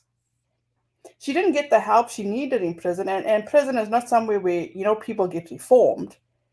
In my humble opinion, she just mastered everything she was taught. So she came out and she knew. It was put out there from the beginning that Ryan was actually running a social media for her. So when she came out, she knew that this was going to be her job. So for anybody to think, how could she have been or wanting to be social media? It was in the cards from the beginning. But it's just me. Yeah, no, I agree. And like, what else is she going to do? I mean, I keep hearing like people talk about like, or Katie saying now she's too good to work at the Dollar Tree or something like that. Okay, well, let's say Katie gets her wish and she goes and she gives up social media. She goes and works and she's working as a cashier at the Dollar Tree. You know, because Katie felt it her right to assert. Sorry. No, it's okay. To assert her like her judgment or whatever, and what Gypsy should do for a living. Well, then it only stands to reason that other people are going to do that as well. So how long before someone says, "I can't believe that the Dollar Tree is letting her work there"? Oh my God, no, I'm calling corporate, and they succeed. You know, it's really, I don't know. Like, where does it end? Right. I agree with that. I especially agree because everybody is freaking making money off Gypsy. Katie Joy's making a buttload of money off of Gypsy. I've made money off of my videos on Gypsy. The whole entire internet is talking about her, but she's not to make any money off of it. I just don't. I mean, I don't agree with that. I think put it out there, and if people take it, then they take it. And if they don't, then she doesn't get the money. But obviously people want to know about her. So it's just unfair to say she's the only one who can't profit anything off of, like, you know, her own story. I just don't understand that. Did you read that, EKC? But yeah, Bunny, do you know where Katie said this at? Yeah, because that's interesting. It's very interesting. Yeah, very interesting. You're very right, Jay. Funny how after the first live, Katie Joy went on some more, but she told everyone she would never go back to his channel, and now has been there 4+ times since. Exactly. I did. Oh yeah, was that because? Sorry. Go on. Sorry. I did find it interesting that when Ken was on, she was in the comments, but when she was offered to go up, she couldn't go up. Like how she ran away when WOACB versus WOACB came up. I'm so glad that someone had the wherewithal to capture that moment. Oh, that was so good. That was priceless. Katie Joy would have won gold at the Olympics for that run. Son of Sam, So- Lord Rabbit's Station. The fastest deep dream ever. Jen says son of Sam law rabbit. That's the issue. I agree that, there are son of Sam laws in different states. I'm not sure if it's in Louisiana. I should have looked into that by now. But anyway, I understand that she can't profit off her crime. But what we're doing right now is like watching her everyday life. Like, why should she not be able to profit off of that is something I've asked myself. Yeah, and also too, I think it's the Missouri state laws that apply because that's where she committed her crime, if I'm not mistaken. At least that's, I don't know. I don't know for a fact. That's what someone told me, so I'm, take it with a grain of salt. But yeah, and I guess Missouri doesn't really have son of Sam laws. No, they don't. You know what? At the end of the day, as I said, she knew this information years ago.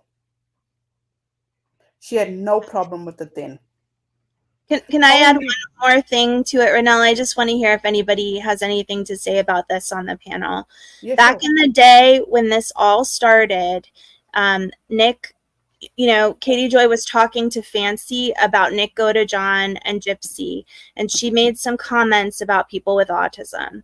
And something that's really bothered me is that I do have a special interest in what's happening with Nick Godejohn and the fact that people with autism aren't like given special help in prison. Many of you know that I love someone with autism. So it's important to me, right? But I really feel like disgusted by the fact that through Katie Joy's relationship with Kristy and Gypsy, she's come out and said a lot of really horrible things about Nick Godejohn.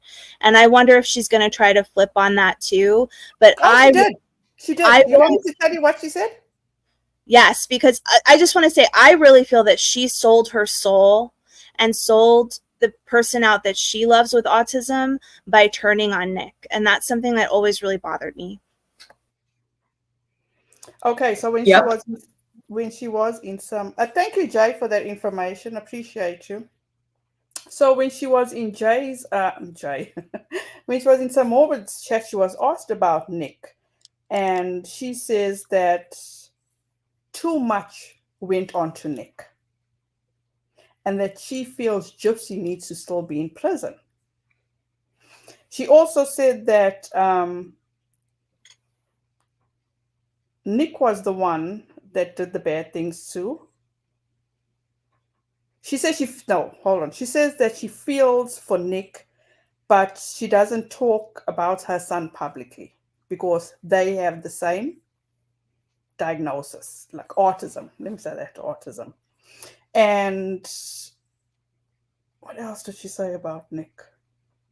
But Renelle, you know that she's made dozens of comments about Nick on her Instagram over the past couple of months, belittling him and saying that he does not deserve a new trial. She said that repeatedly.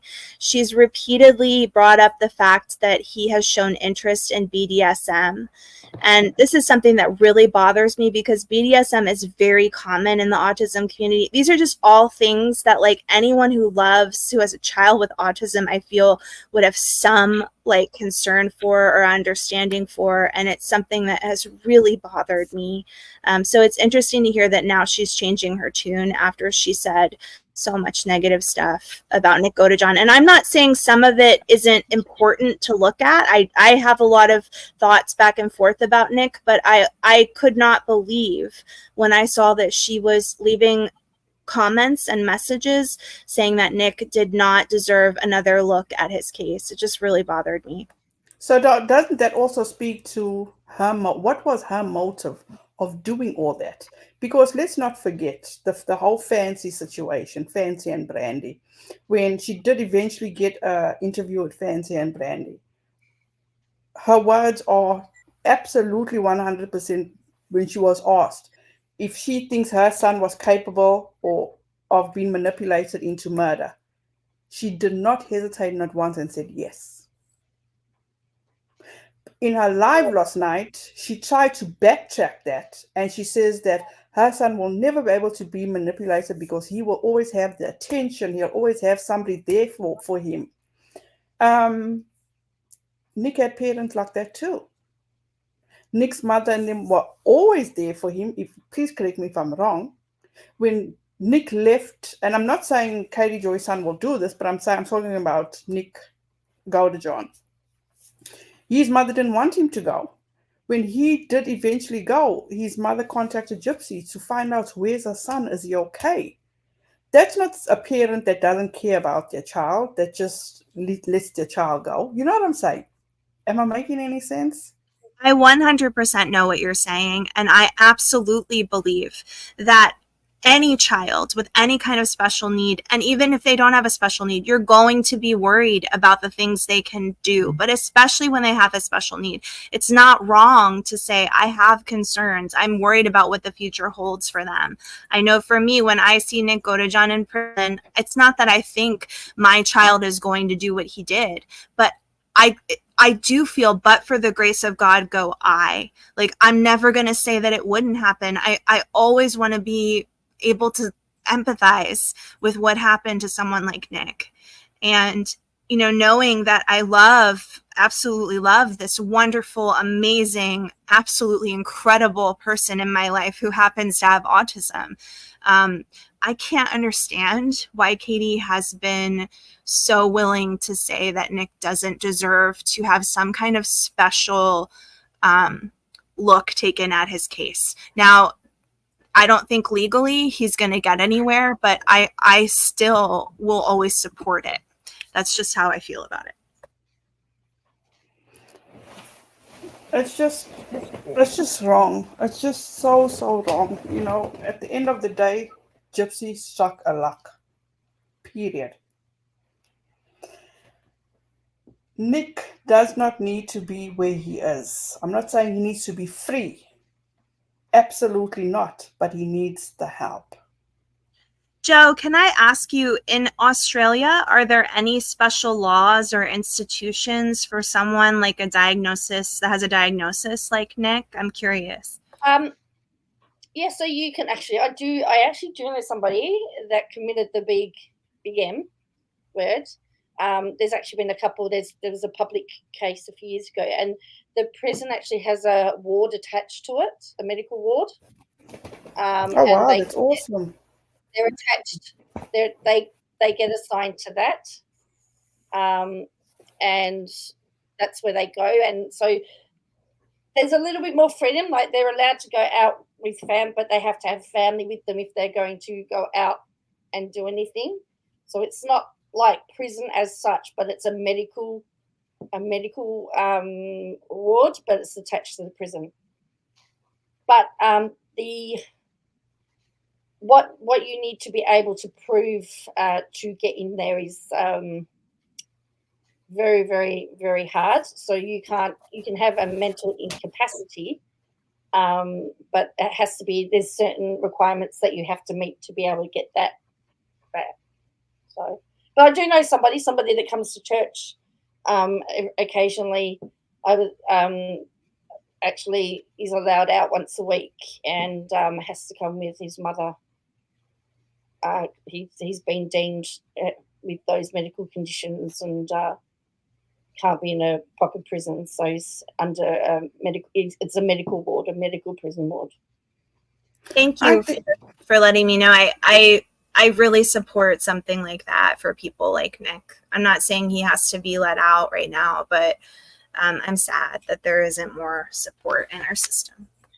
I think that the reason they actually are doing this is to say, well, this is just my opinion, they feel like there's no hope for him. Where he is, he deserves to be there, so they're not going to bother with him, you know, and that's so sad. So sad. I mean, I don't even think he has people coming to visit him. Because his mother passed away. Yeah, his mom passed away, and it's so sad. And to think that, or to see how everything's unfolding with Gypsy living her best life and still has the audacity to say that she wishes him well on his journey. Yeah, Nick does have a small group of people who are helping him. You can find them at NPG Cornerstone Nation on YouTube or Facebook. I just want to put that out there because he does put out some of his own, like he writes to them and they will put it on NPG Cornerstone Nation. Yeah, it's heartbreaking. It's truly hard because at the end of the day, it could be anybody's son. You know what I'm saying? And if that was anybody else, wouldn't you want, if it was my son, I would appreciate people trying to advocate for him, not to And I say that think he it needs to also be free. shows the disparity with money because, I think if he had a proper defense lawyer, the outcome could have been different. I mean, we still have that big disparity in Australia where Did you not hear about his defense lawyer? what's that? Did you not hear about his defense lawyer? His No. defense lawyer got involved with something. He did something. I can't. Oh, I'll send you the TikTok that I saw, and that should speak volumes. It absolutely should speak volumes. But at the end of the day, it's like, look at what just came out this evening. I was watching your video, Katie, where Brie was giving Gypsy advice on how to lie to a PO. Yeah, I don't know everything that's going on with that, but it's hard to see what's happening for her. It's like Gypsy doesn't really have the support. It's such an effed up system, I do have to say. She should have gotten more therapy. Nick should be getting therapy. And I know that's off topic, but it's hard to watch how it's all gone down. It is like I mean, yeah, if I could have any kind of power control or had a hand in making better choices or whatever on her behalf, sure, who wouldn't want to do that? But bottom line is, like, she paid her debt. She can make any choices she wants, really. Exactly. And I mean, we can commentate on it because she is doing it out in the public, but whether she wants to admit it or not, we can all commentate on it, but that's about as far as it can go, I think. So yeah, but yeah, you bring up a good point though, Rabbit. I mean, now, like, I saw that post or whatever. So now the narrative is trying to be formed or whatever, that she was coming up with this plan to lie to her PO so she wouldn't get caught talking to Nick or something. Is that really what's the narrative trying to be pushed? Yeah, so I did find out that it wasn't talking to Nick. It was talking to all of her female friends back in. And it was talking to them through like other people, like talking to them through Little Miss Lithium. And Little Miss Lithium may have been the one who gave the information to the parole officer, like, Gypsy has been trying to get me to talk to Amelia, and now we're mad at Gypsy, so now we're going to give that information. That's what I was told. So she wasn't even talking to them directly? Yeah, she was using so Little Miss Lithium is Amelia's girlfriend. Amelia's in prison. So this is what I was told, is that she was talking to the inmate, let's say Amelia, through someone like Little Miss Lithium. That's what I was told. And Little Miss Lithium only knows Gypsy Rose a few weeks before she came out. Yeah, so this is the rumor. I don't know everything about it, but that's what people are concerned about and saying, it's hard for me because I do see the problems with Gypsy, but I also feel a sense of what can I really expect from her? What are the expectations? I just want to let the parole officer figure it out. I don't want to be the one who figured out, obviously, what she does right or wrong. I mean, this cheating is just reinforcing Gypsy's already, I don't know, previous belief that just people are out to harm her. I mean, it's crazy. It's like Katie's doing everything she can to set Gypsy up for failure or something. Absolutely. Yes, that's what it Katie comes Joy, in my opinion, she definitely wants revenge. She wants revenge because if you notice how she's trying to build allies with all these people in the, for lack of better wording, anti-Gypsy community. It's like you sold your soul, in my opinion, to the Blanchards with intentions of gaining something. So do you think people, well, a lot of them are embracing her, thinking she's doing the most wonderful and noble and honorable thing by spilling the beans. I don't think she's spilling anything new, but that's just me. So, have they for 1 second, as much as, you know what, I don't like what Gypsy's doing, do they think how Gypsy will be received if she goes back to prison? Don't you think Gypsy will be in harm's way? If she did make all these promises to people, or am I just wrong? What's that line in the movie? The something citizen, whatever. The warden says to I forget his name, but the actor, he says, in the land of the have-nots, I'm not sure I'd want to be one of the haves. And yeah, I agree. That's so well said, Erin, because those people, and I'm not coming down on them, but those people who were her friends in prison, Gypsy's friends, they want from her. They want her to give them what she has. And she really can't give them what she has. Mm-hmm. She's a jerk about it. Like she doesn't fulfill something she said she was going to do, but she also can't fix their sentence for them. So it's very complicated. Yeah, and how could they expect anything from Gypsy, knowing that she, the terms she was let out on? Exactly. But also she's also to blame but also she doesn't have, and I don't mean no disrespect by saying this, she doesn't have the mental capacity. You know what I'm saying? Gypsy's all for the fame, and everybody must bow down to her and just receive her with open arms. That's not how the world works. When she left, when she got sentenced to prison, 2015. I don't know the year. It must have been 2015. Yeah, 2015. And prior to that, she was like a prisoner in her own home. So she really does not have any social skills, life skills. So it was just a recipe for disaster. And I mean no disrespect by saying that. And then to tie it all in, it's like in sweeps Katie Joy. Like really picking on the people like Gypsy Rose Blanchard who don't have the social skills, who don't have the money, who don't have whatever, but have a good story that might, make some good videos. And, I've made videos about Gypsy too. So I'm not saying that I'm perfect in any way, shape, or form, but I just think that I do feel, and people get really mad at me about it, but I do feel some sympathy for what's happening with Gypsy. I feel less sympathy towards Katie because Katie didn't have Gypsy's life. Katie knows better. Period. Katie Joy knows better. She used the situation not because of Gypsy, not because of Kristy, but for her own selfish gain. That's the way I feel. And to hold on to that for 5 years. Damn. Order makes a good point in her comments where she talks about Ken feels that Gypsy fulfilled the promises because she had no control over Kim Kardashian. We weren't there. We don't know what they discussed about, and we all know that TV's edited, so we don't know what was discussed. And so you can't say she didn't bring it up because we weren't there.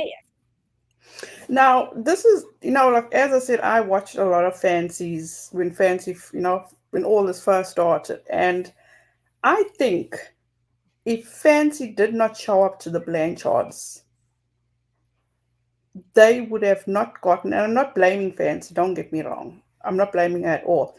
But Fancy being there with them and giving, presenting this idea. And obviously, yes, they did see the dollar signs, but they weren't themselves mentally prepared for what could have been. So with all the inexperience that they had, and obviously Kristy being so like money hungry, she went and she sought and she found how to get this money. They weaseled their way, they found, and then they ended up with lifetime. Because if you pay, to this day, I have not seen Mummy Dead and Dearest. I have not seen the act. Because it's like Gypsy was not there to tell a tale. So how do we watch these because it's all coming from friends, family, Gypsy. Who did the act? I can't Because remember that one. because they weren't allowed in the prison to interview Gypsy. And then Gypsy wanted part of the pie, but then they said, we're doing this on our own. So I think that gave Gypsy the notion that, you know what, I can be someone. You can't do shit without my story. And that's what gave her the validation to say, well, without me, you're nothing. But that's just my opinion about things. Hi, Nikki. How are you? Hi, Nikki.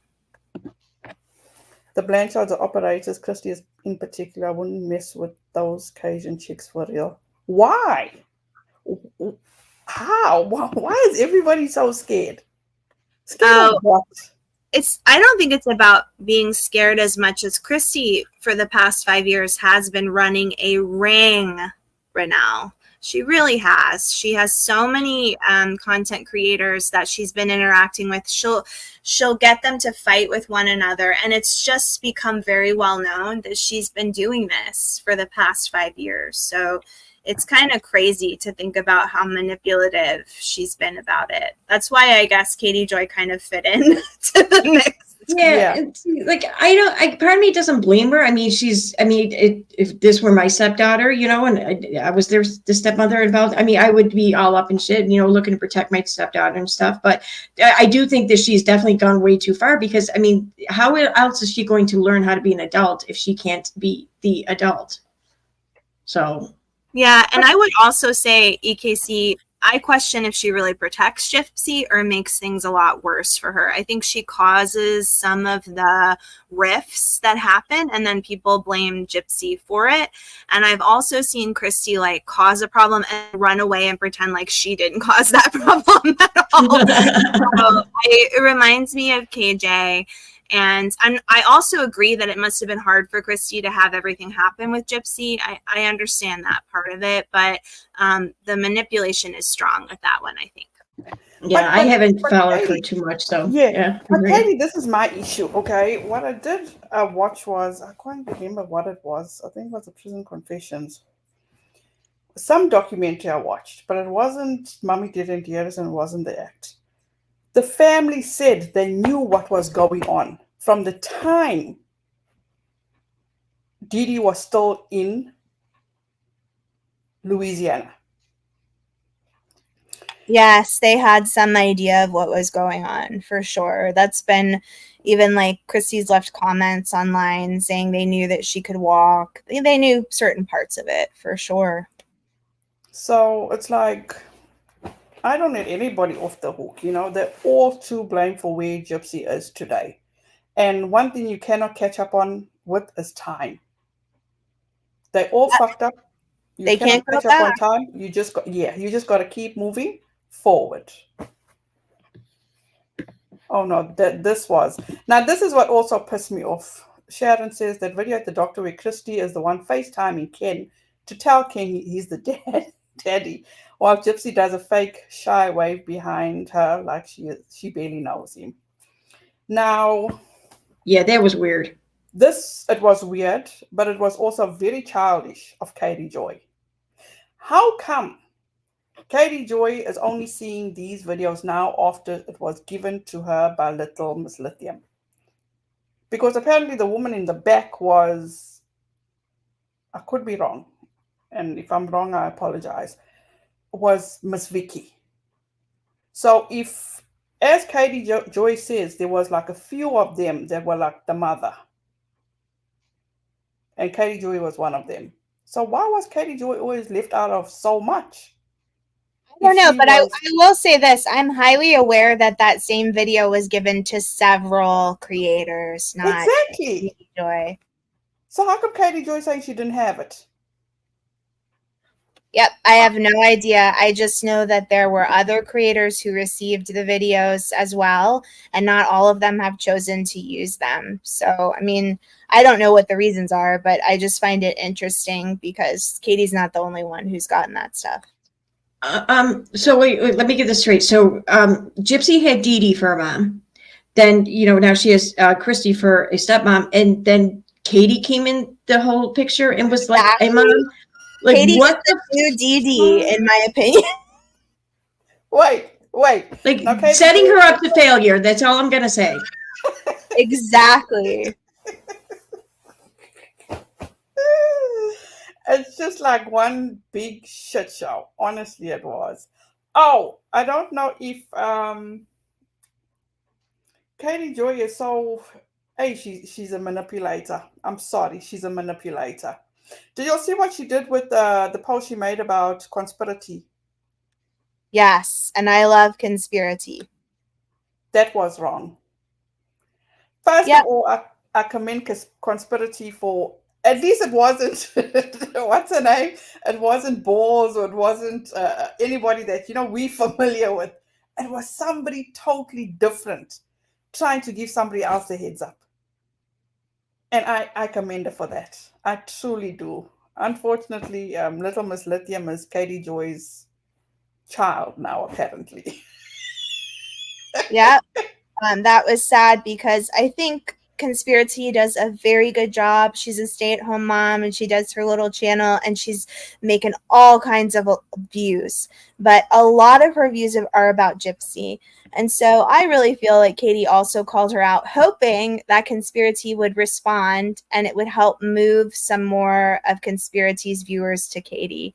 But that's something very classic of Katie, criticizing these other creators, being nasty, and kind of doing a veiled threat to them. That's something that's always bothered me. Did you see how passive aggressive she was, Katie? Yep, I saw it. I was immediately really upset about it. That was bullshit. What did you expect Conspiracy to kiss her toes? Oh, because she spoke so well of her? I know. It was really, I think she wants her fans to feel like, oh, she wasn't being mean, but she was. It's a veiled threat to Conspiracy to shut the hell up and to get out of her way. And yeah. I don't like that. I mean, we all criticize, we're free to criticize. That's part of, we're free to say what we want to say and state our opinion. And it bothers me that Katie Joy, tries to, Katie Joy wants to be able to say whatever she wants. She's free to say her opinion, but she wants to silence other people. Yeah, and I think Katie Joy's the one who ratted out Gypsy too. I don't think it was the lithium chick or whoever, because I mean, there wasn't the lithium chick, if I'm not mistaken, wasn't she also in prison before? No, she wasn't. No, she wasn't. Okay, all right. I must be. And no, this is one time. I don't think it was Katie Joy, because Katie Joy didn't even have the information. She was on the wrong information. She thought they was probably trying. She was trying to be the first one to rat her out, but didn't make it or something. Yeah, because she was still stuck on the Tuesday comment that Gypsy left. How many months ago was that? What? She thought that Gypsy was being reported for the comment that she left on another prisoner that Gypsy was in prison with. I think it was probably like 2 months ago. That story was dead and gone long ago. They were onto a new story now where it came out that Gypsy was communicating with Millie, who is Little Miss Noble. Oh my God. Who was Little Miss Lithium's girlfriend. So she was definitely, she jumped off the Gypsy bus and jumped on the wrong bus. But you're right. I'm sure Katie would be one to turn her in. I just want to say that Little Miss Lithium says it's Ryan that did it, not her. And that kind of goes back to what you were saying, EKC, that poor Gypsy, she can't trust anyone around her.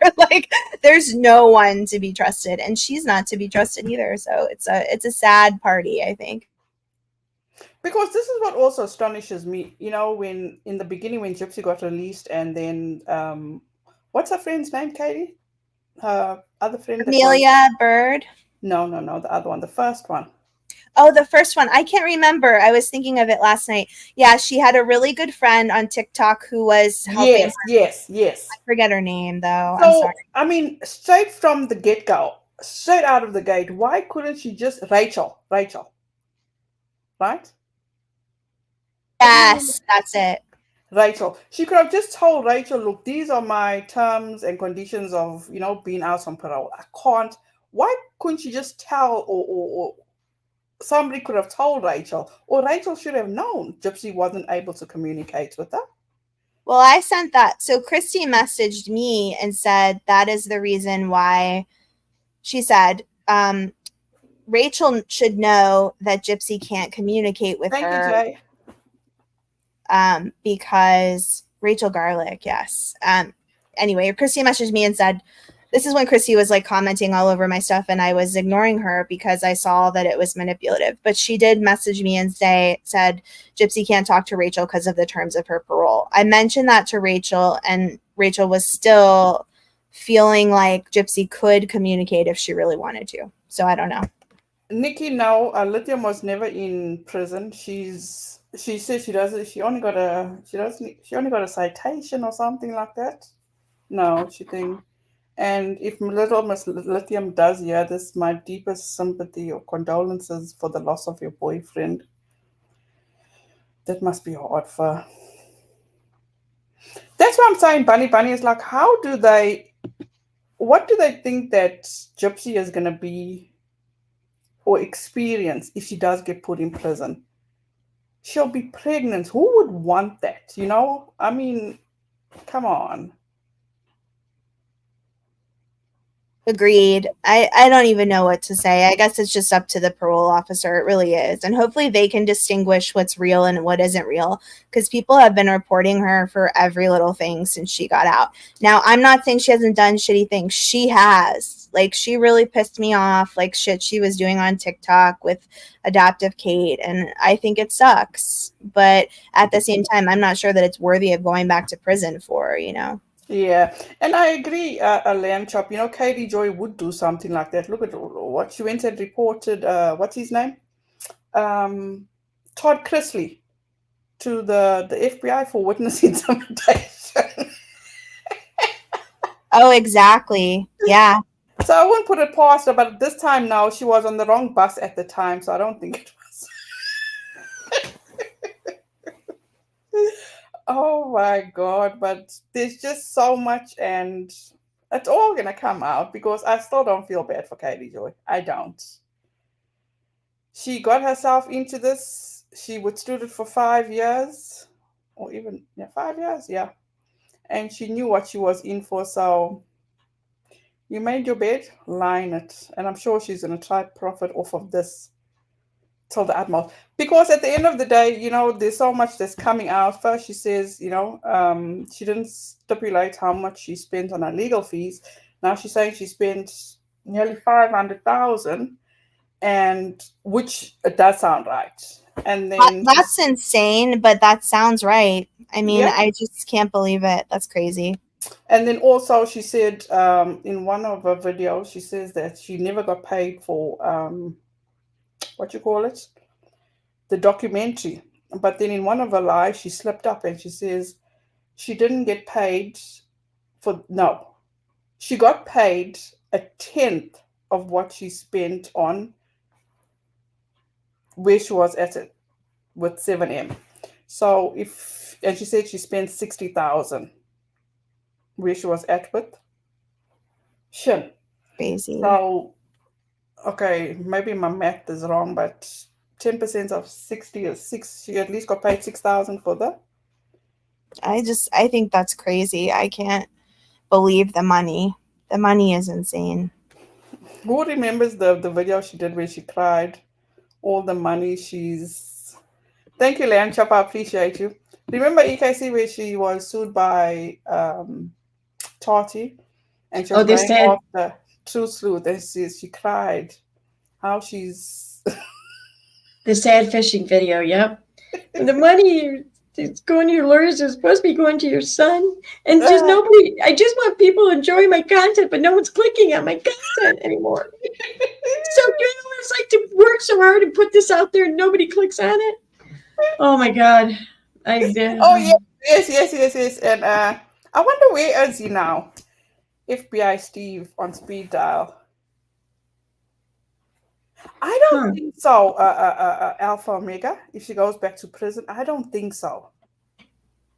I think people will just truly forget about her. I Yeah, find it hilarious. I don't think the news from her would be much really any bigger than it was when she went the first time. And I never even heard of her until like a couple years ago. So I don't know. Sharon, I was just telling the panel how she said, "Little Miss Lithium, I'm your mommy now." Oh my That God. that's insane. I'm your mom. Run. You want me to put you on a leash? Wow. Fuck. Yeah, because you know what? I'm not going to spoil it for you, EKC. Joe, did you watch the live, the 5 hour live? No, we didn't have time for that, Renelle. I was watching bits and pieces of it because I was actually out, so I would watch bits and pieces of it. But I did think at one point they were both high on something, and that must have been about they were laughing and giggling, and I think KJ's drunk, but I'm sure Miss Lithium. I wondered Oh whether she my was God! Sorry, Joe. Thank part you of for reminding me. had lithium Yeah. batteries or something. I don't know, but I thought at one point they were both high on something. No, but wait. You know what? To each their own. She can drink however much she wants to drink as long as she's living her best life. Good for you, Katie Joy. She was taking the last of the last, whatever drink was in her white cup, and it spilled all over. And she missed her mouth. Oh my God. She took. Oh God, I'm even getting ill just thinking about it before I'm even saying it. She took, the black cloth that she does her makeup with. She used that to wipe her mouth. And then while she's doing her makeup on a TikTok live, you know how she people used to drag in the past for using a Q-tip to put saliva on and wipe off her makeup? She's still doing that same shit. I did see that. Has she not learned her lesson? I'm like, where the hell is Cactus Bowl for this now? It is absolutely gross. And I must say, her eye looked horrible. Like the swelling on the eye was very noticeable yesterday too. Oh yeah, it was.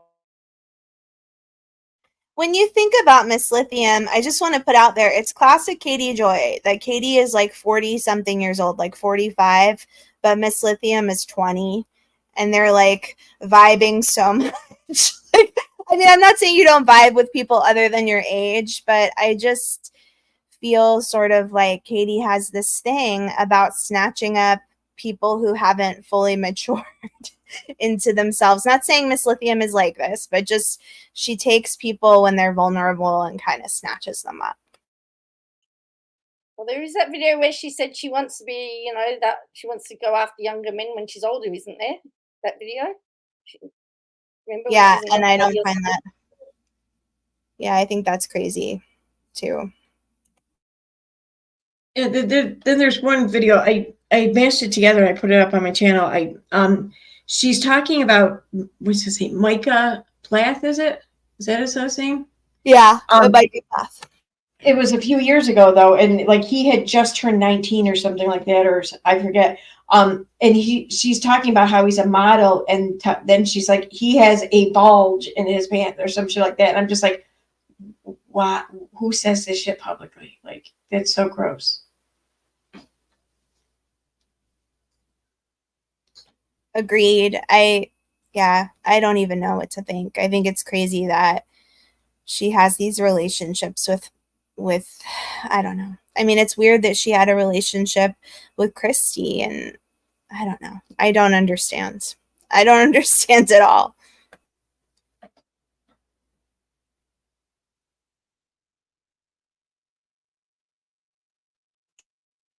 Katie Joy would have liked. She should have been watching the pole vaulting yesterday, because there was a Frenchman who got over the bar, but his little bit of appendage actually knocked the bar off. A little bit. He had a bulge. Yeah, a little bit though. Yeah, I guess having a big penis is one acceptable reason to lose out on the gold medal. Maybe, I don't know. It's like you've already won the gold medal of life. So Yeah, that's funny. Well, I see people here. I'll read a couple of the comments since Renelle seems busy. Jay says Miss Lithium was overly excited to talk about KJ on video. Okay. Yeah, I do think Miss Lithium has definitely created a relationship with KJ, and that's very interesting. Yeah. There was also part of that video. Bunny says KJ is always checking out the boy goods. Always gross. There was a part of that video where her son, she goes out to like help her son with something, but when she comes back, she says something like, just helping my 2 boyfriends in the shower. And then she's like, no, never mind, not my boyfriend, my son. And I'm just like, you're so weird. I don't understand. I do not understand that at all. Wait a minute. What do you mean? What was her husband and their child showering together? I don't know. I really don't know what the situation was. I wish we had the clip because I did not understand it. And it was not like she was making a joke. It was like she literally forgot what she was saying. And she was like, my 2 boyfriends are in the shower. Oh, no, not my 2 boyfriends. I mean, my son is taking a bath. And I was like, what? What could cause that mess up? I don't understand. Oops, the truth just came out of my mouth. Never mind that. Take this line. I wouldn't expect her more if it really was just 2 boyfriends. Why can't she just stick with that? Okay, Jay says Amy Duggar is a best friend. Lindsay Chrisley, best friend. Kristen Ducker, mother. Christy Blanchard, best friend. Miss Lithium, daughter. Do you see any problems here? Yeah, there's some really big issues with her online relationships. I mean, I like online relationships, but she definitely takes it to a higher degree than I've seen most people take it. T says that she recorded the part. Teresa says it was the beginning of her live and I screen recorded it. Yes, Teresa, you're the only reason I even know about it. So thank you for sharing that. Shill says, when was this down the rabbit hole bedtime? I may have the video. Teresa knows about it. I don't know exactly when it was. I heard about it from her. Which one? The one with the? I got it. I got it. No, wait a minute. Okay, I got it. It says, sorry, friends. Okay, jump scared. My boyfriends. Okay, so my boyfriends are in the room over there and they're taking a shower, or they're not my boyfriends. My son is getting a bath. Okay, so I had to close the bathroom door. So anyways, back in 2019. Yep. Yep, it's right around what she said. It was so weird. Right around the 4-minute mark. So that's why she's got people driving by her houses. It's the wives of her boyfriends. Oh, God. Oh, that's so funny. Booty shots. Oh, hi, booty shots. I haven't seen you in a while. Katie Joy stays alive by haters. I quit that chick 2 years ago, but yet these channels keep her memory alive. Jeez. It's hard not to keep her alive. She's so problematic. I know. I would say I think that too. Sometimes I'm like, I should not talk about her at all. I feed it. But then she does something that really makes me upset. And I can't not talk about it. And at the end of the day, the larger creators have given up on Katie Joy. They just don't bother with her. They know how problematic she is. Yeah, but at that's the end of the day, the reason I will continue to talk about her is because I have experienced the shit that she does. I am just there to make people aware of who she is. If they want to take it, all well and good. If they don't, okay. Totally agree. I'm really grateful for you guys for speaking out. And Suzanne Titmeyer put it really well once. It's, you don't want to talk about it. It's kind of like when you're sick and you have to throw up. Like, you don't want to do it, but you know you're not going to feel better until you just get it out of your system. You know, so you make yourself do it, and then you feel better. Oh my God, I love that. That's so true. Amen. Yeah, because at the end of the day, you know what?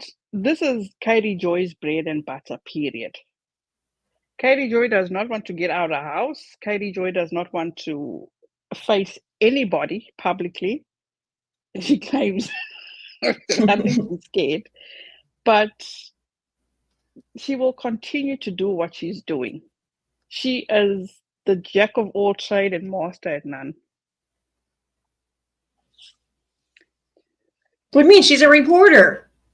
Mm. Yeah. Yeah, but reporters casual don't generally consumption. have haters, though. Reporters don't generally have haters. No, exactly. That's so true. And they don't, choose a side of a story based on how it benefits them. Yeah, it was I heard like this anecdote or something somewhere about the dependability in modern media, and this professor or someone was saying to a group of people, saying, listen, you're gonna get a story from one side. Like, one side's gonna tell you it's raining, the other side is gonna tell you it's not. It's your job to stick your fucking head out the window and see if it's raining. Oh, very well said. Yeah. That's so true. Oh, I adore you, Booty Shots. No, she's a journalist, damn it. Absolutely. The thing is, you can call yourself a journalist or a reporter. I don't care what she calls herself. I don't even mind that. I just feel like you're still being horrible. You're still doing evil things. So whether you're a journalist or a reporter or whatever, it doesn't matter, because you're doing things that nobody else is doing, from what I've seen. Yeah. And Exactly. it's like, at the end of the day, Katie Joy sets herself up for failure, because first she's saying, how can people go on this smaller creators channel? She herself went on. So what's the problem? How can you say that these people only have 400 in their chat? He had 400 in his chat because people know what a train wreck you are, and everybody was there to watch that train wreck. People that I know. It was hilarious to watch. It was a reunion. Right? It was a reunion.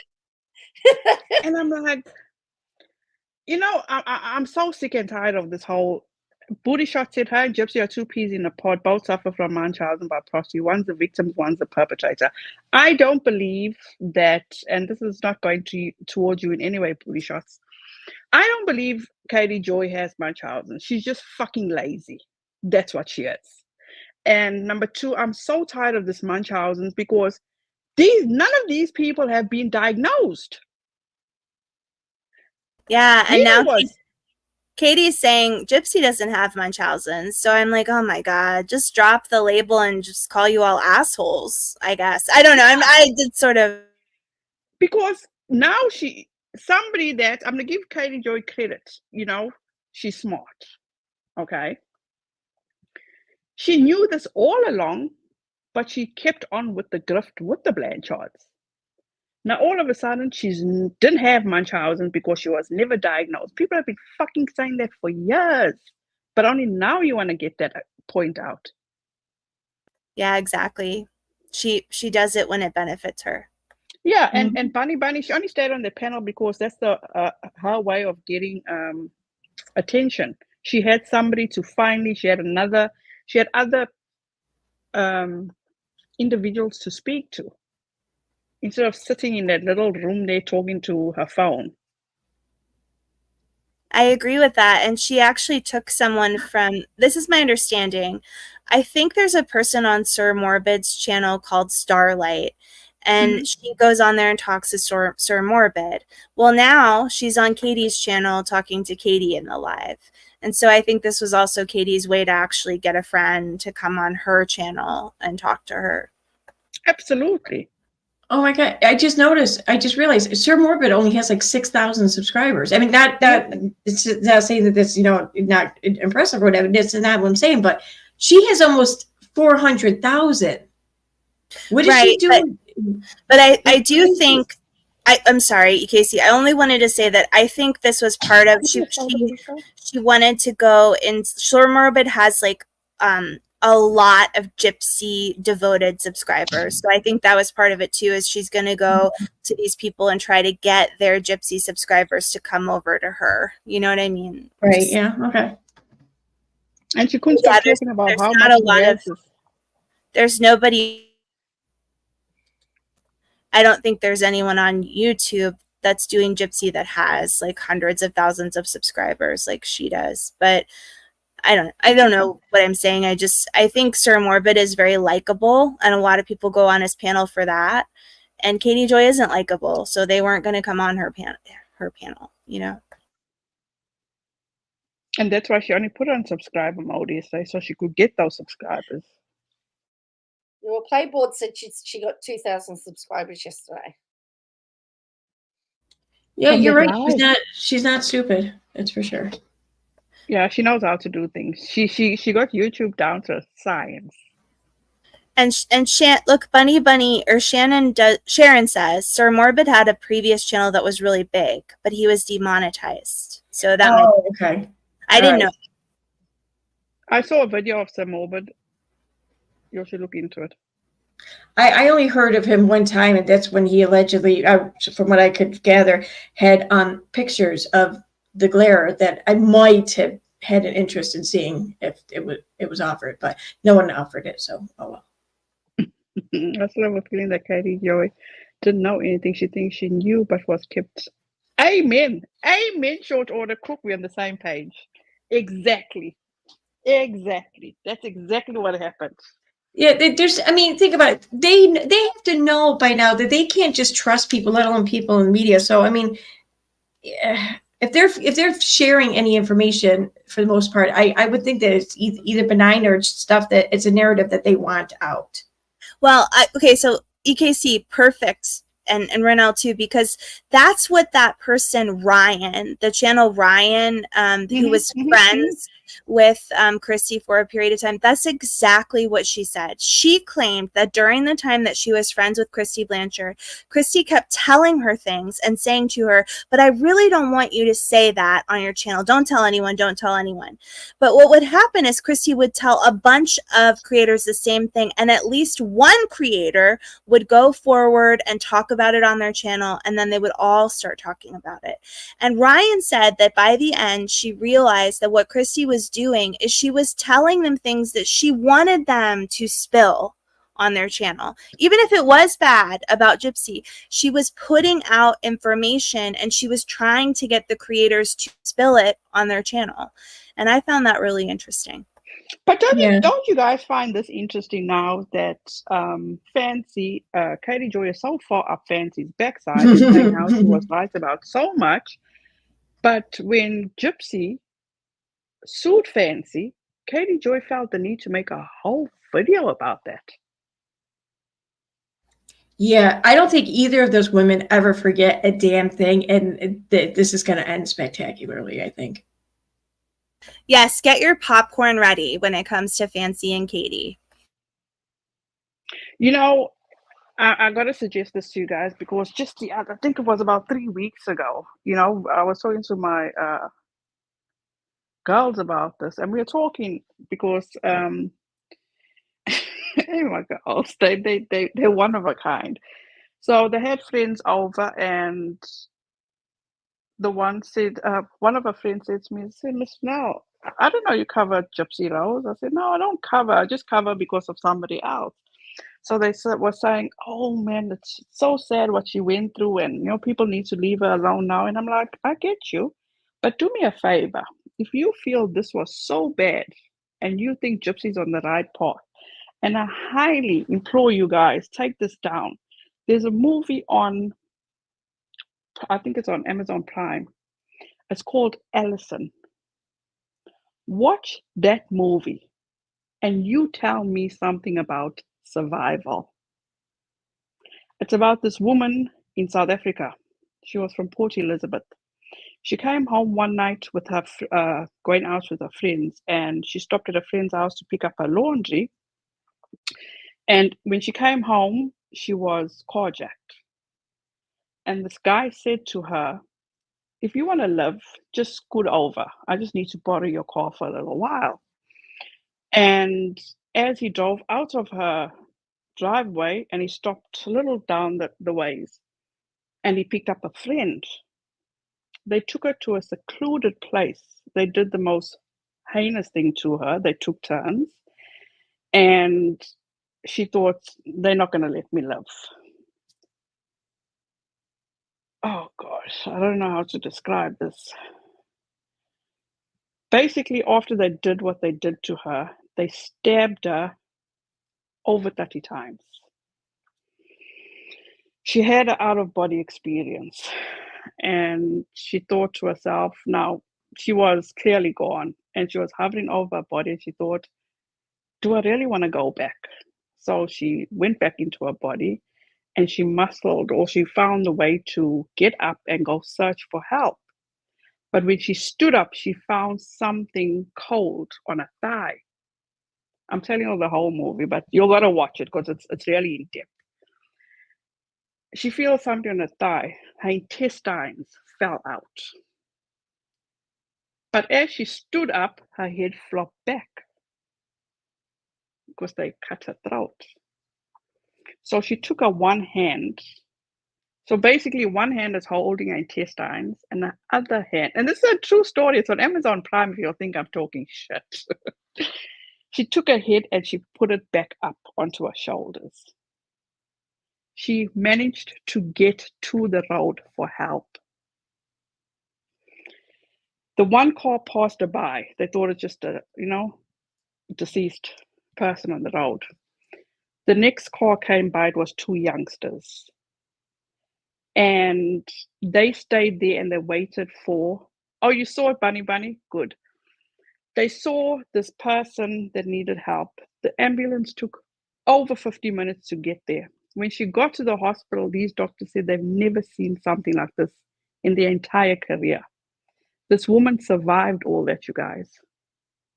Basically, they told her she'll never be able to have kids. Yeah, that's suffering. Today, she's sitting with two boys. Oh, they stabbed her over 30 times and they missed every major organ. If you tell me that she is not a miracle, she experienced a miracle. God is good. Yeah. Please, I highly implore you guys, go and watch that movie on Amazon Prime. It is absolutely inspiring. It's inspiring I will watch it for sure. Thank you for sharing. Amazing. It is absolutely amazing. Because at the end of the day, it's not about the Katies, it's not about all the bullshit that goes on online. It's about you as a person maintaining your peace. I'm gonna thrash this Max.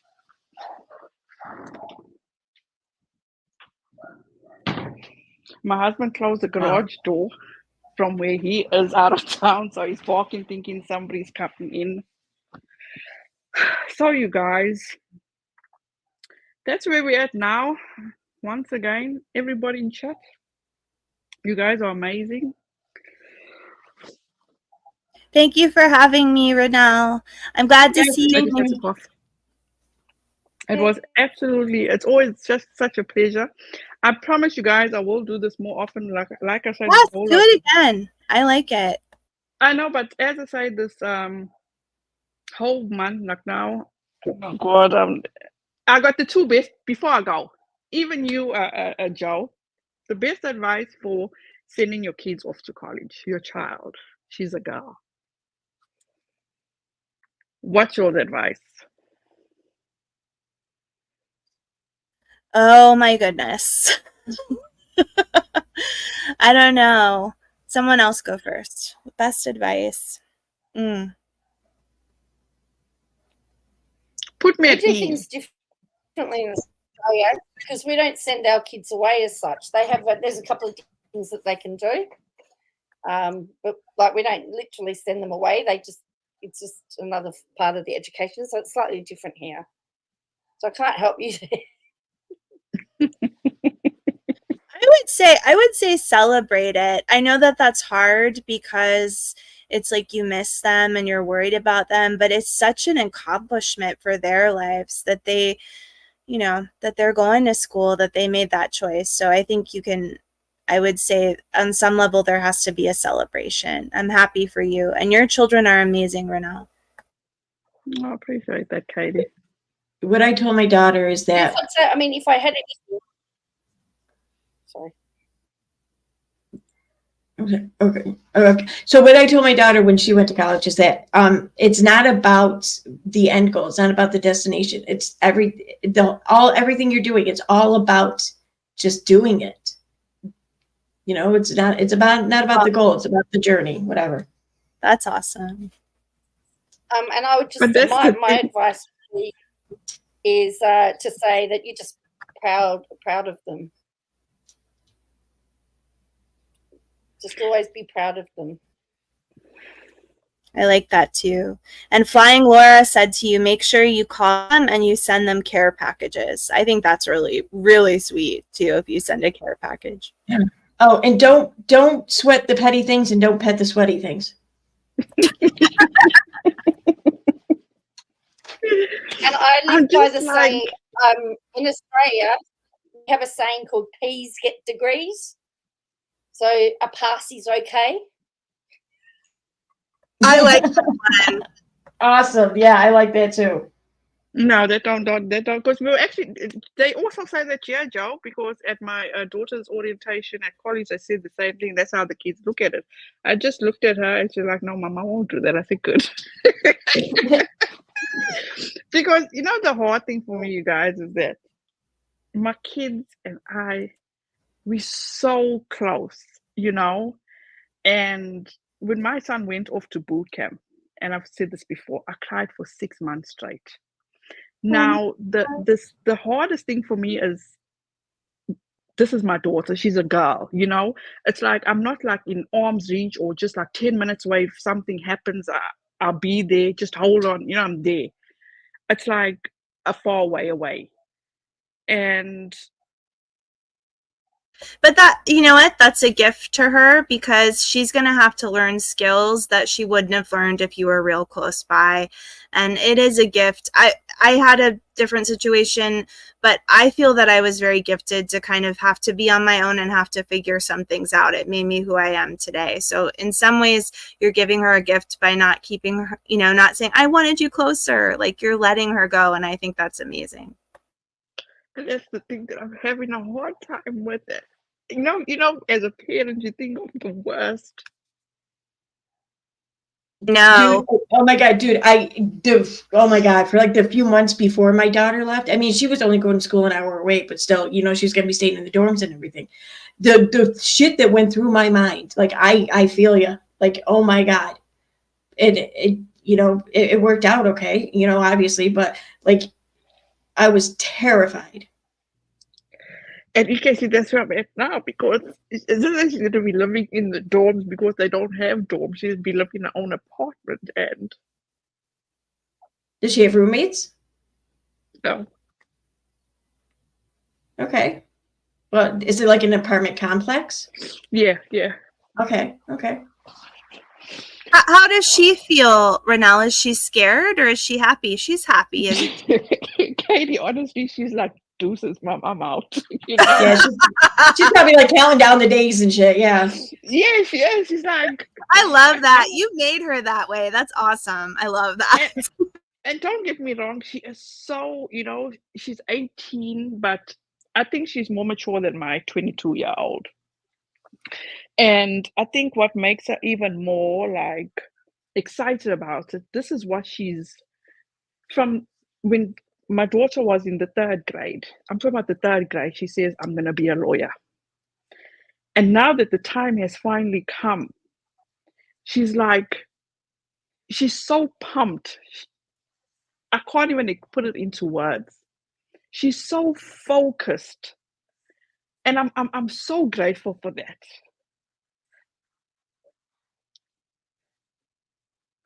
But it's just hard for me too. I just want them to always be safe, where I can protect them, you know? Yeah. When my daughter moved just out, need to get over the myself. same for ages. Yeah.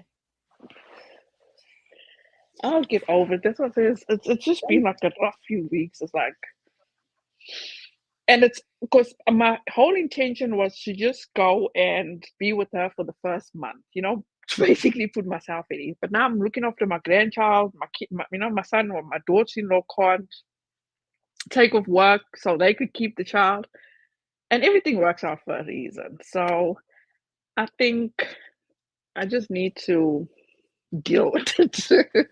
You know, out of all 3 kids, my daughter has always had like this natural ability to know people, to understand people, to suss out bullshit, really.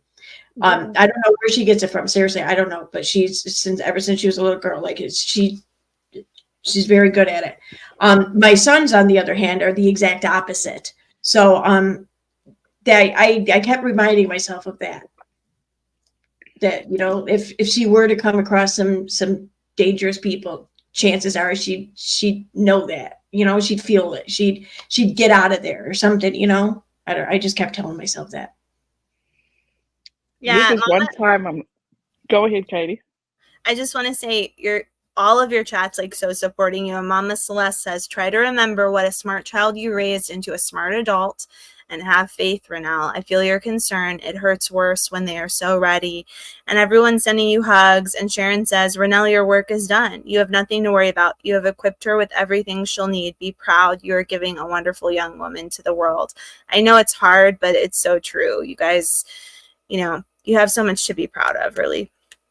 I know. And just like there's a light burning, and you know, as God is my witness, just 2 days ago, she was saying to me, Mom, you know, she's talking about Katie, and she was saying, can you please ask your friend to give me details on how, you know, like your husband got into what he's into. I'm like, girl, you got 7 years to go. Take it one step at a time, you know. So I'm so impressed with her. I'm so impressed with your kids. I don't want to say too much, but you guys have done an amazing job. And, you know, even just getting your kids to college is such I'm still like I don't know what's going to happen with my kids, but I'm you know, and that's the thing, is like, it's how you were raised, and this is how we were raised. And Joe, and please answer this for me. In Australia, isn't college free?